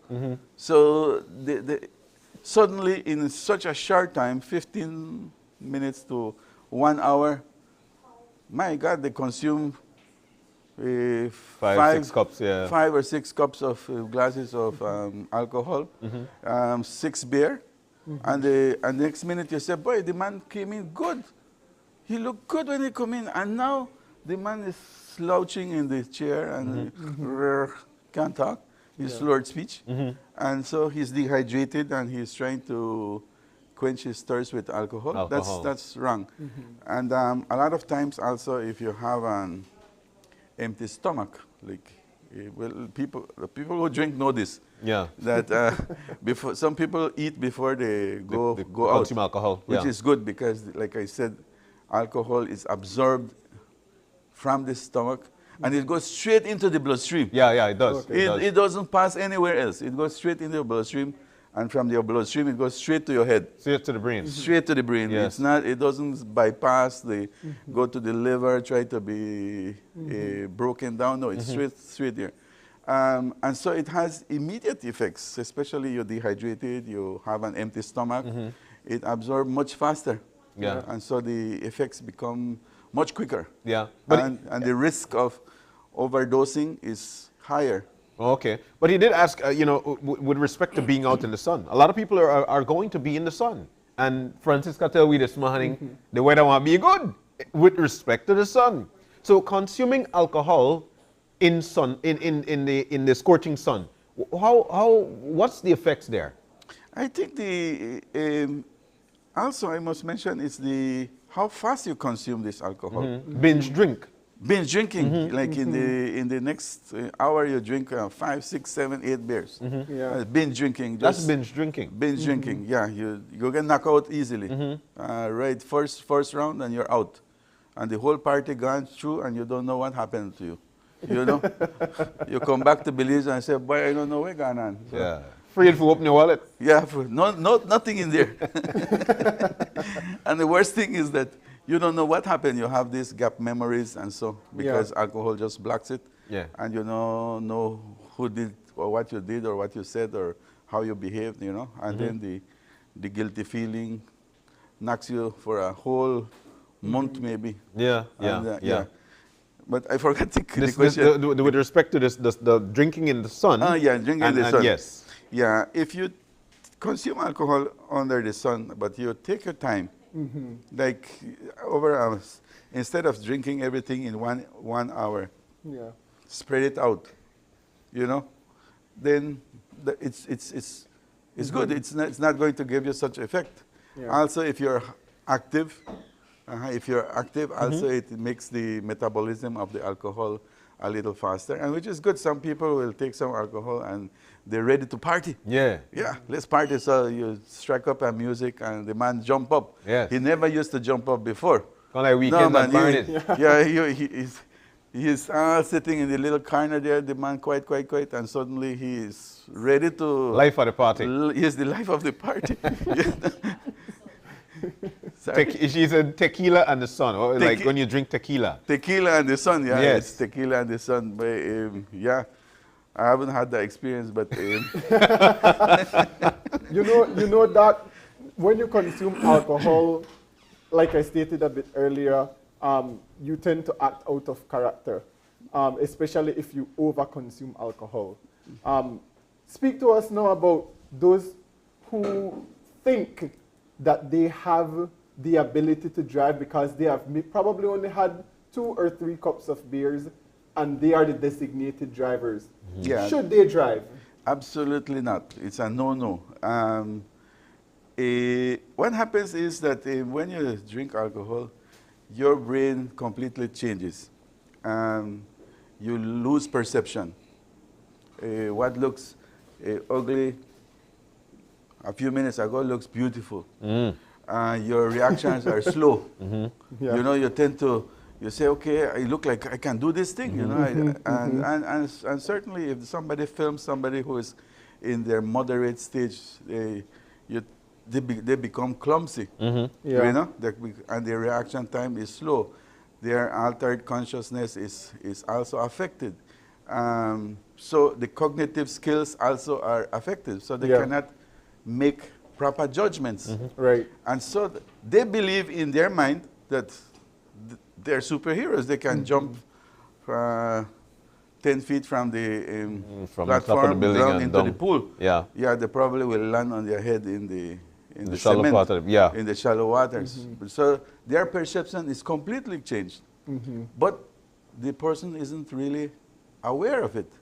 So he thinks that he can still drive, and he will go to the wheel, and his poor wife and all the children are bawling because he's going sideways, and he's putting at risk his family. So it's stupid, it's foolish. I shouldn't do it, Right. you know. I'm glad you said that, because every year around this time, we begin to see a lot of tragic freak accidents happen, a lot of these incidents happening, whether it's car accidents, people returning from their destinations, and they are drunk drivers. You also see a lot of people drowning because of over-consuming alcohol. And so I'm glad that you stated that it's a no-no. And you have to know your limit as well, because your perception changes, and that could potentially cost you your life. Yes, as you know, I remember clearly there was a party somewhere in a private place in the pool, and everybody was so very happy, like just everybody was just happy on the occasion, not to know that there was somebody under the water. Wow. And when they realized it, they pulled the poor child. The child was dead. Already dead. Yeah, was already dead. So that killed the party right there. Wow. And an everlasting loss, and that can never be replaced again. So, how much should you drink? Well, it's a good question, because there are some people who can't drink much. Yeah. So like me, for example, that I have Mayan blood, I have a little deficiency in my enzymes.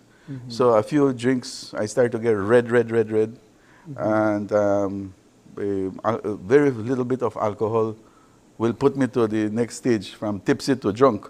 Oh, wow. The Chinese people, for example. So genetic background. I have to know myself that I can't drink so much. And some people women, for example, who have less body weight, less fat content, even though they have beautiful, sexy looking things, but they are more prone to getting drunk with less alcohol. Less alcohol. Some people genetically can drink more and resist more, but it doesn't mean that they are okay. Their alcohol content in their blood is still high. It's still high. Just that their body seems to metabolize the alcohol a little faster. So it depends also on the kind of drink you're taking. I was just going to say that. Yeah, if you low alcohol drinks like a beer, which is what, 4.8% alcohol, 4% to 5%, depending on which beer you're drinking, to something like a whiskey or a rum and coke or a tequila. Yeah, those are high-end alcohol content. By volume, yes, 40% or so. And so they are more purified. They are more expensive as well. Of course, but the effects are more faster and more deadlier. What about, because some people might say, you know what, I could deal with the beer. There are also light beers as well with low alcohol volumes. But some folks might say, man, you know what, I'm going to take it light. I will drink some wine. And when I drink wine, you know, I know that I'm stable off. Would you recommend such thing? Well, that's another thing. Somebody who drinks knows what he should be drinking. If you suddenly start to drink something that your body is not used to, it also can make the threshold of the alcohol go above faster. So if you're used to drinking alcohol at 4%, 4.8%, and suddenly you're drinking a bottle of wine, that's the alcohol content is much higher. Much higher. Yes. Yeah. Doc, speak to us a bit about some of the recovery remedies that can be undertaken or utilized by our populace of drinkers. Like in what stage? Well, if you could provide us with the mild stage, the moderate stage, and the severe stage, we definitely appreciate that, because I'm sure there are people who are going to go above and beyond. Yes, if you have a hangover, you know, what do you do? With the drinking, I would say there's no, I would say there are certain medicines that will provoke you not to want to drink. Okay. There are some, right now it doesn't come to my mind, but there are several medications that if you drink it and you go and take alcohol, it makes you throw up violently. You don't want to drink anymore. Okay. And there's other medications that also you can take, and the flavor and the taste and the good feeling with the alcohol doesn't come. You know, it's not there. So the person just refuse. Just disregard it. You don't want alcohol anymore. You don't want alcohol. Okay. But alcohol consumption is behavioral. Okay. The bottom line is behavior.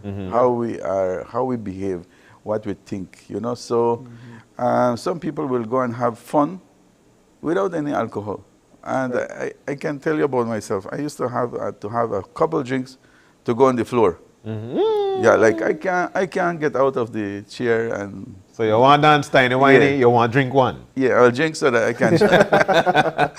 But afterwards, I learned that that's not necessary. Yeah, it's not. It's in our mind. Yeah. It's a behavior reaction. So Yeah. so I would say to people out there, know yourself. Yeah. Who are you? Yeah. You know, can you consume alcohol? How is your behavior? Some people, when they drink, they are just quiet and they go quiet. And so some people become violent, angry. And because there's change in how they perceive their environment, what you tell them, they misinterpret. And you probably tell him something very nice, and he misinterprets it, and he pull out the machete. You know? Yeah, because we don't want that. he just the way he processes, his brain processes things is skewed completely. So what you tell him, he misunderstands, and he pulls out a machete. You pull out a machete. Then and Carl Hushna has 2-3 chapoon people in the hospital. In there. Yeah. So know yourself. I really don't think there's anything you can do to not be drinking. It's in your mind.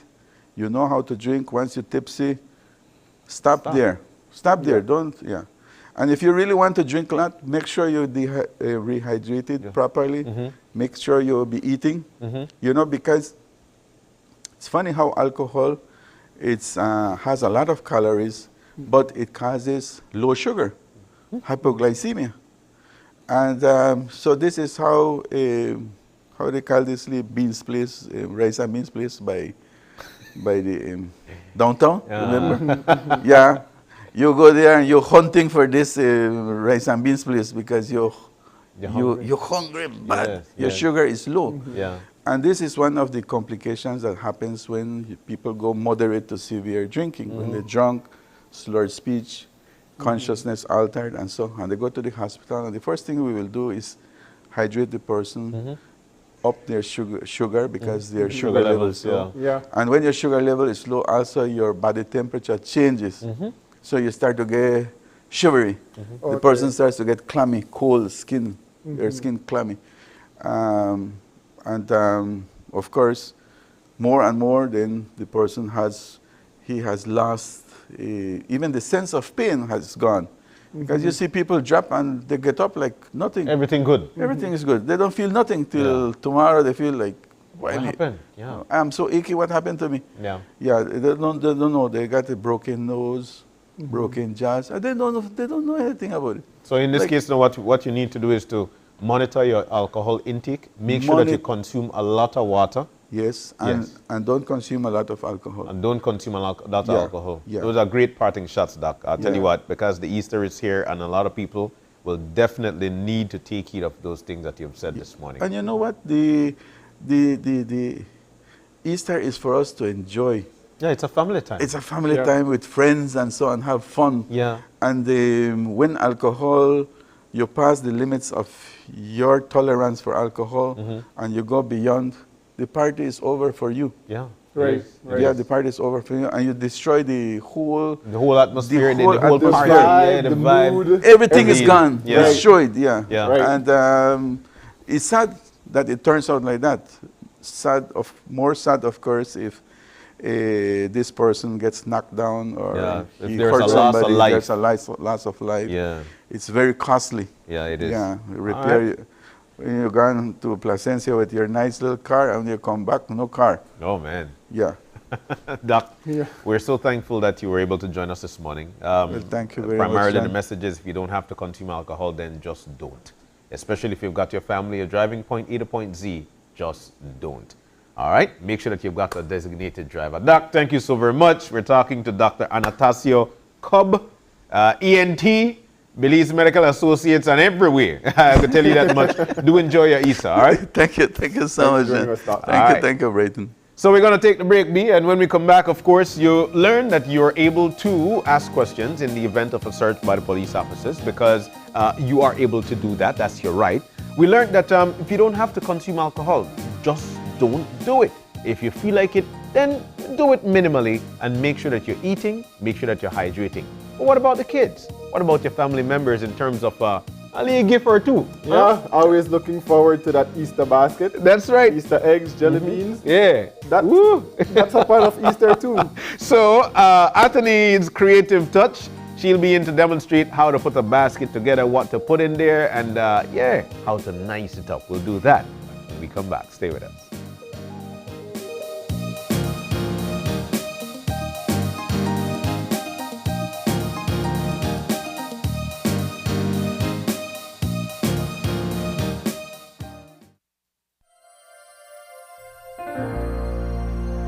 Hello, friends. This is Dr. Bob Roberts with another 60-second sermon from God's Word.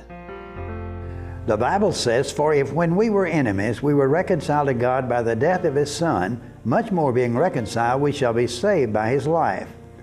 During the Revolutionary War, there lived in Ephrata, Pennsylvania, a Baptist preacher by the name of Peter Miller, who enjoyed friendship with General Washington. There also lived a wicked man by the name of Michael Whitman, who did all in his power to abuse this pastor. One day, this wicked man was accused of treason and sentenced to death. Peter Miller walked 70 miles to see General Washington and plead for his life. Washington said, "No, Peter, I cannot grant you the life of your friend." "My friend," replied Peter Miller, "this man is my bitterest enemy." "What?" cried Washington. "You have walked 70 miles to save the life of an enemy? That puts the matter in a different light. I will grant the pardon." The Bible says that it was not when we were God's friends, but His enemies, that Jesus Christ came all the way from heaven to die on the cross that we could be forgiven and pardoned for our sins. Someone has said that if God did that much for us when we were His enemies, think what He will do for us now that we are His friends. The Bible says Abraham believed God, and God counted him as righteous because of his faith. He was even called the friend of God. This is God's promise to you, and what a promise it really is. Today's 60-second sermon has been presented by Christian Foundations of Faith in cooperation with the Baptist churches in your area.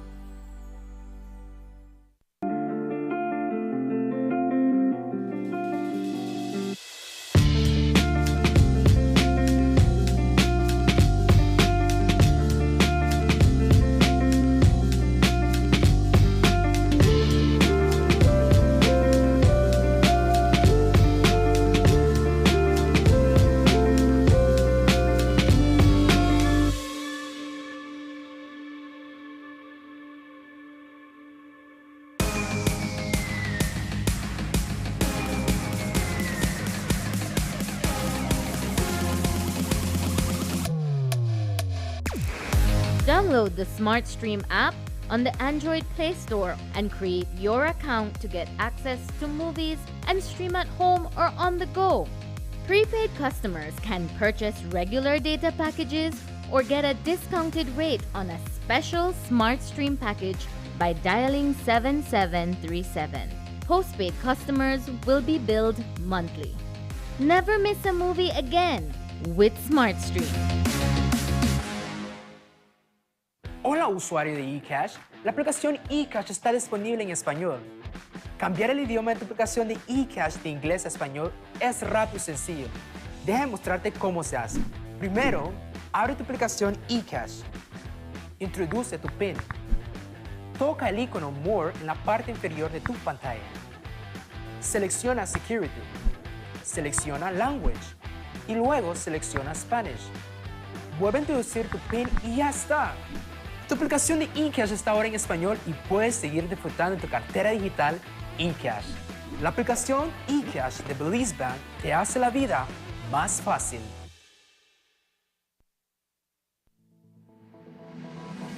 Applying for a Social Security sickness benefit? Here's what you need to know. A complete claims package include 1. Sickness claim form fully completed by the claimant and medical doctor. 2. Salaries record form completed by the employer or HR representative. 3. Proof of bank account such as bank book, online banking, or statement displaying your name and account number. To submit via email, you need to take a clear photo or scan of the documents and email to claims@socialsecurity.org.bz. Be sure to include your full name, social security number, and benefit type in the subject line of the email. Or you can drop off all completed forms into the Dropbox slot at the nearest branch office. Deadline to submit is 14 days from your first day of illness. All forms are available on the website at www.socialsecurity.org.bz. Social Security Board, safeguarding you, your family, your future.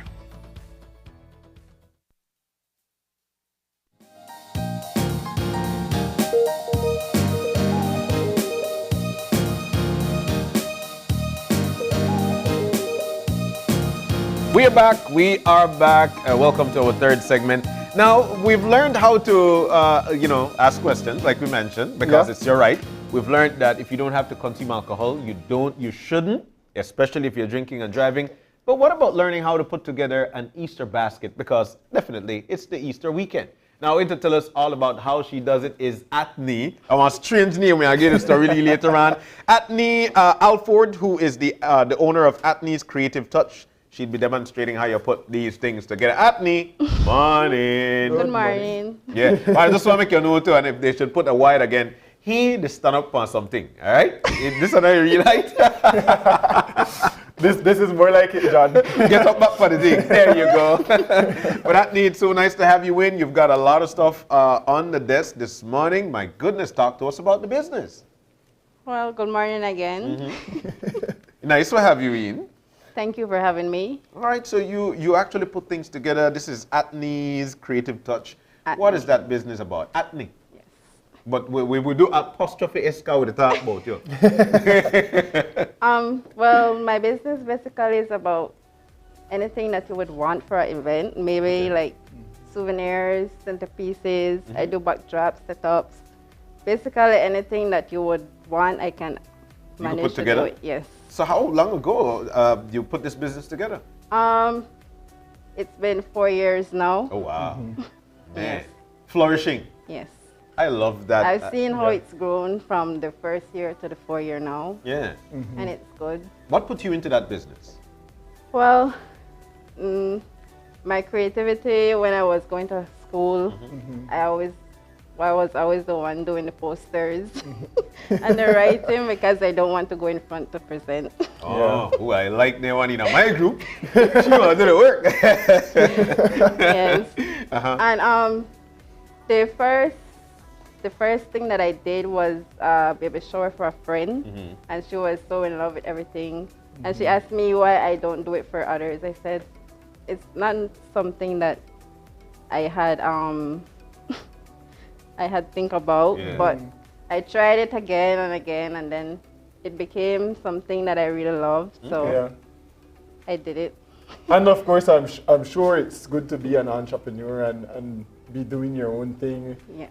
Being able to secure your finances using your creativity.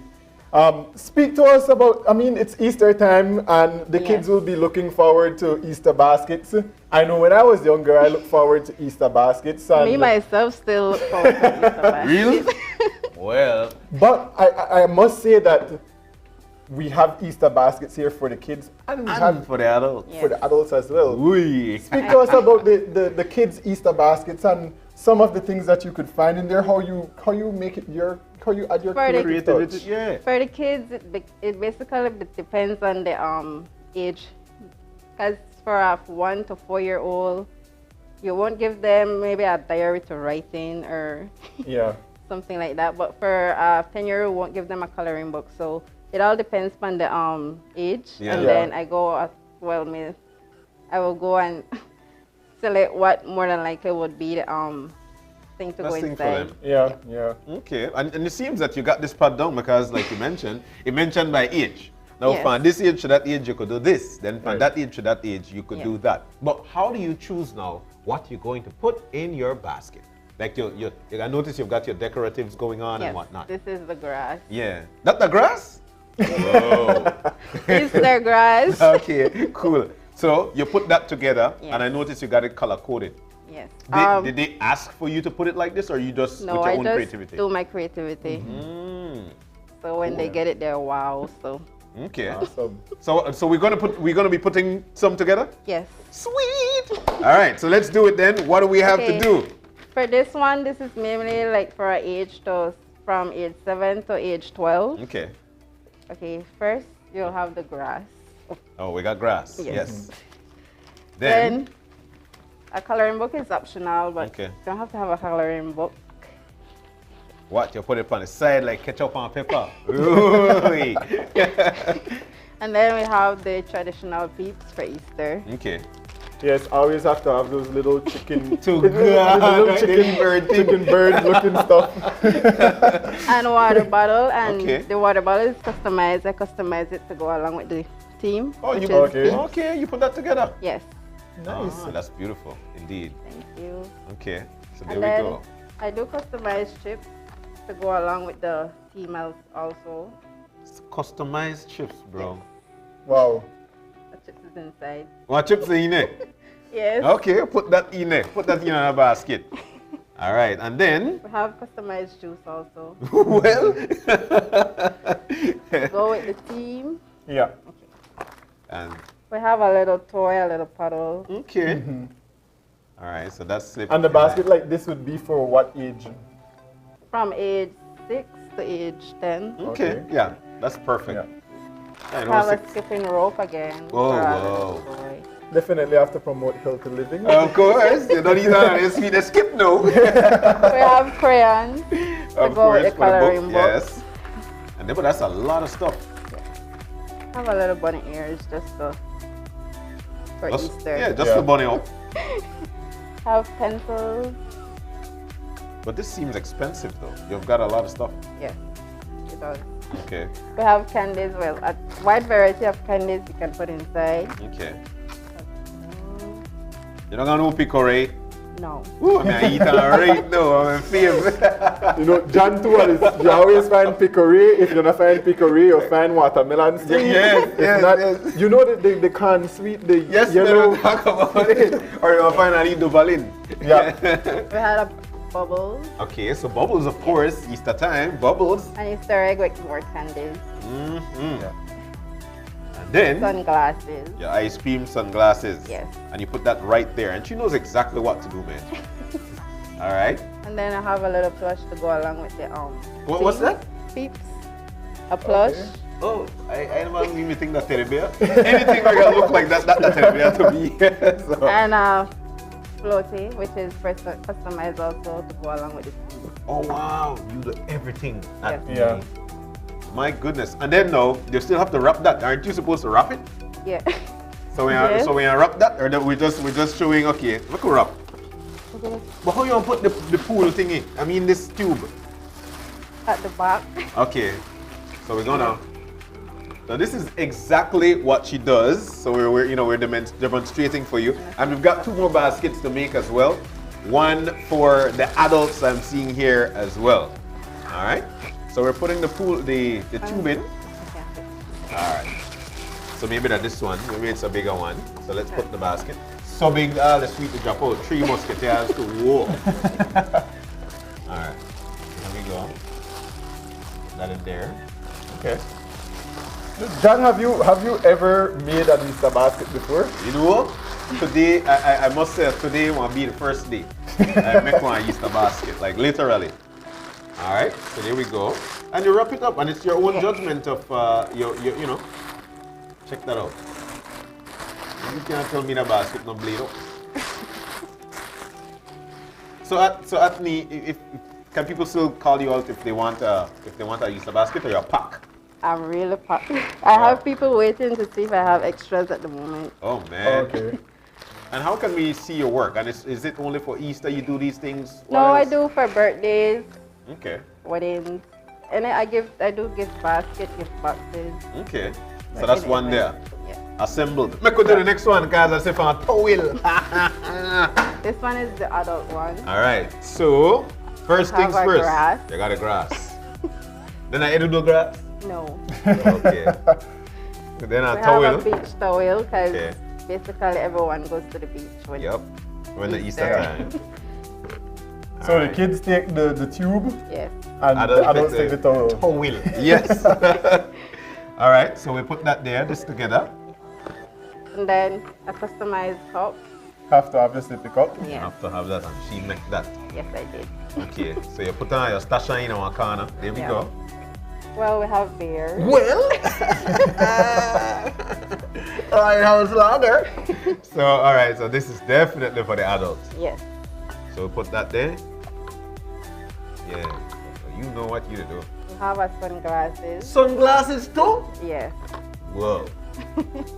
And then not much of a snack, but maybe a few chocolates in Yeah. today.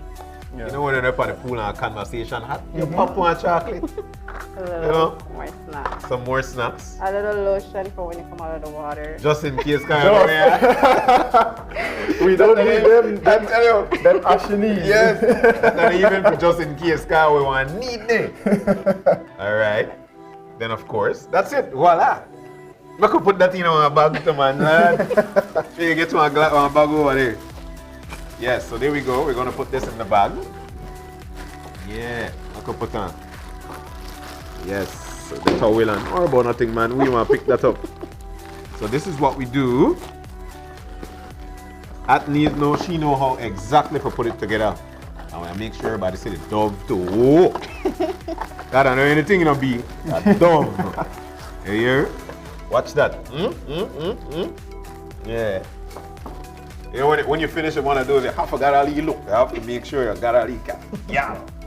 All right, so this is for adults. Then the next one is? This one is another for a kid. Guys, I noticed you've got the cocoa melon. Yeah. This is perfect, man. Yeah. This is perfect. I love this. I love this. All right, Bree, when you got your young one, guaranteed they will watch cocoa melon. Yeah. All right, so let's put this one together. Okay. This is actually a coloring book as well, right? Yes. Coloring book. Fine, eh? On the grass.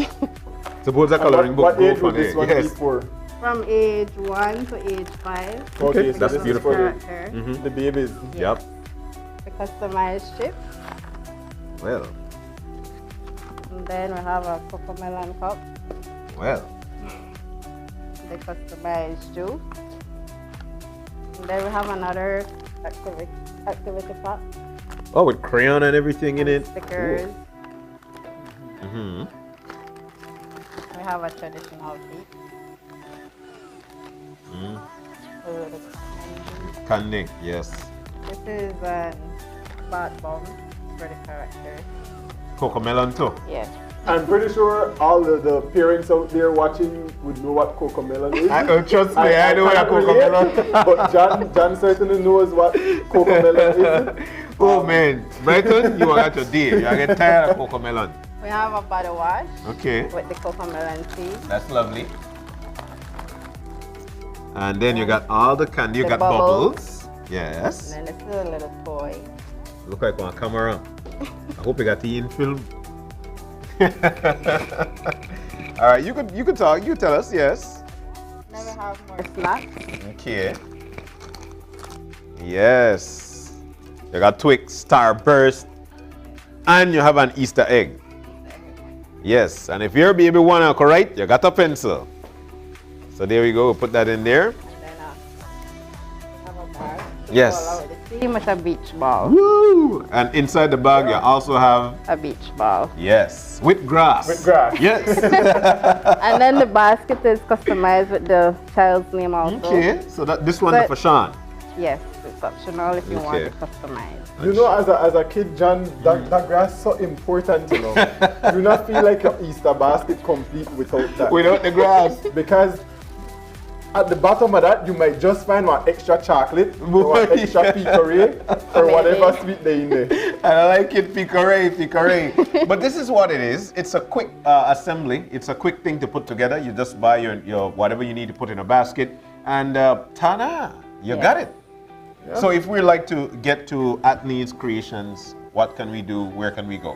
I'm on Facebook as Atney Creative Touch. I'm on Instagram as Atney_creative_touch17 and WhatsApp 607-6802. All right, so there we go. We don't have to spell out underscore. No. All right. I also check that. Now, funny enough, because our segment, of course, we've come to the end of our segment, but Atney's name is spelled Athenee, which to me is Atney. That's not her name. What's your name? Atney. Atney. Yes.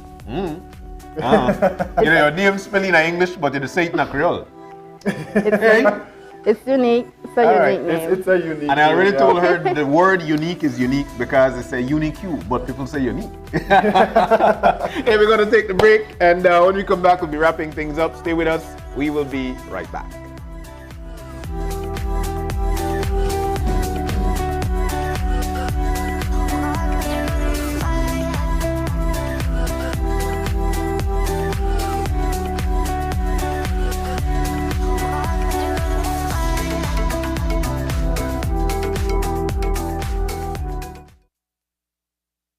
It's almost lunchtime and Alice is getting hungry and forgot to bring cash.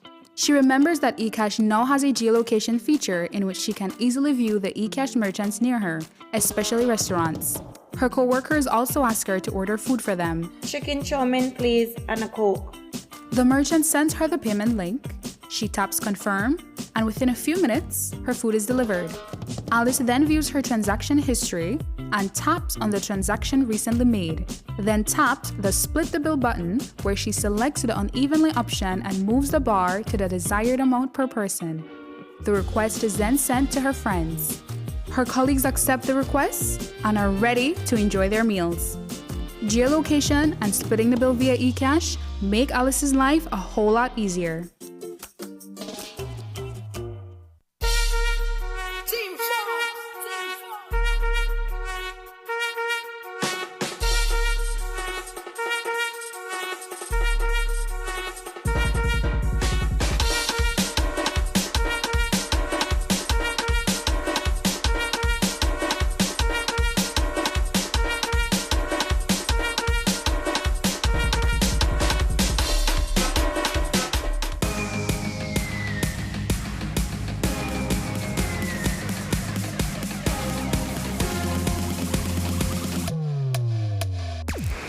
Download the SmartStream app on the Android Play Store and create your account to get access to movies and stream at home or on the go.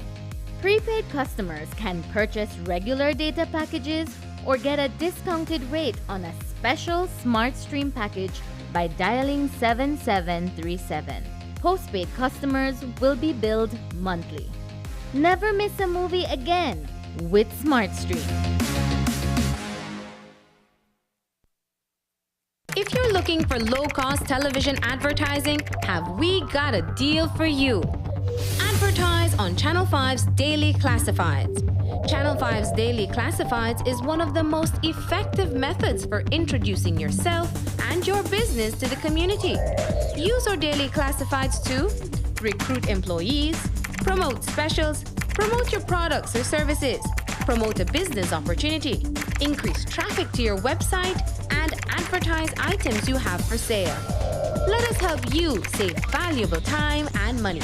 Call us today at 223-0146 or visit us at our offices on Pony Drive to discuss how we can help your business grow affordably. Channel 5's Daily Classifieds. Advertise today.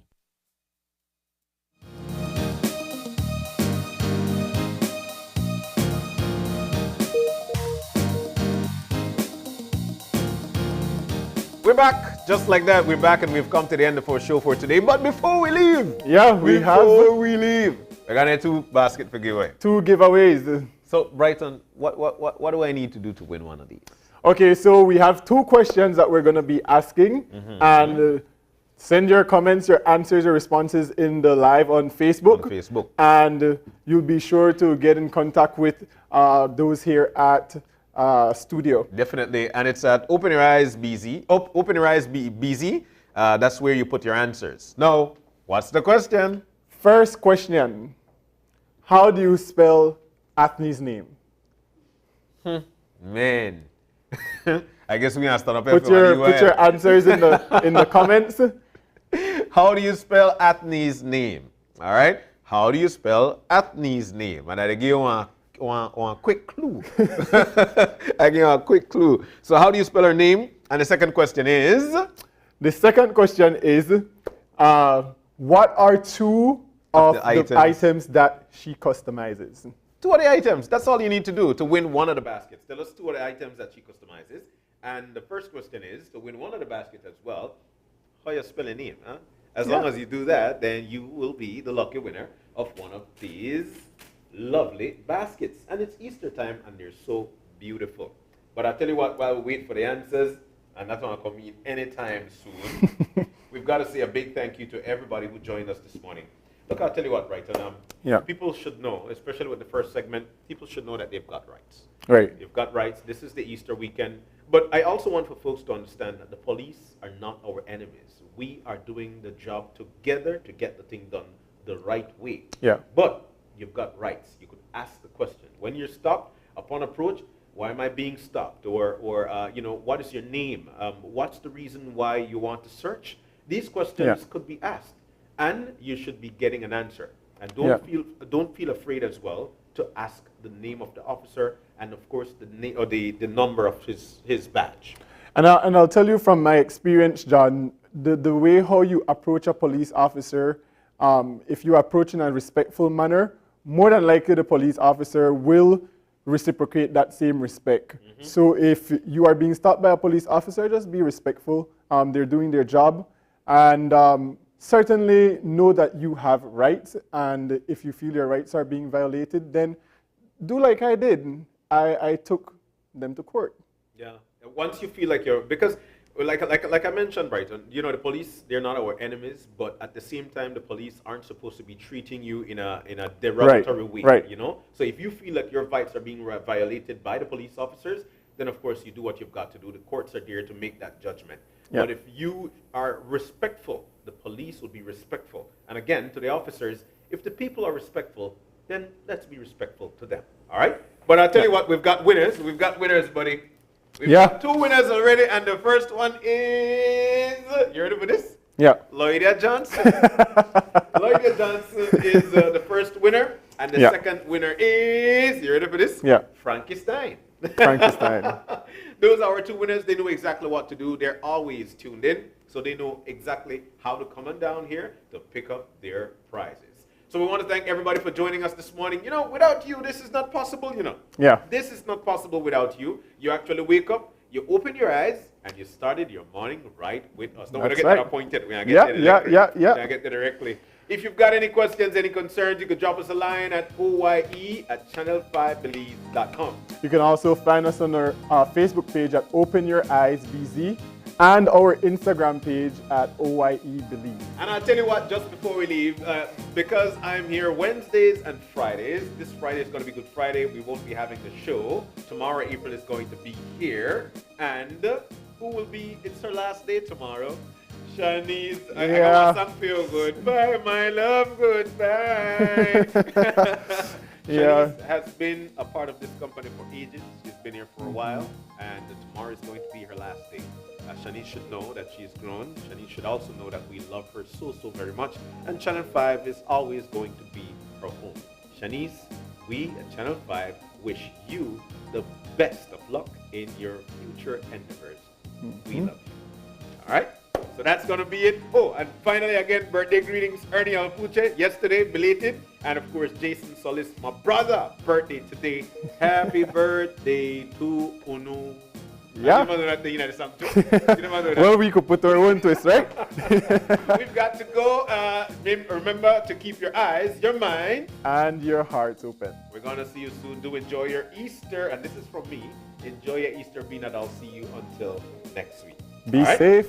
Be safe. Don't do what I wouldn't do. And whenever I say that, I don't mean nothing bad. I mean, not going to tease your neighbor that. You know, you don't do that. You don't do that. All right? Yeah. We've got to go. We'll see you again tomorrow. Make sure that you tune in. Happy Easter.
Open Your Eyes was brought to you by the Belize Bank.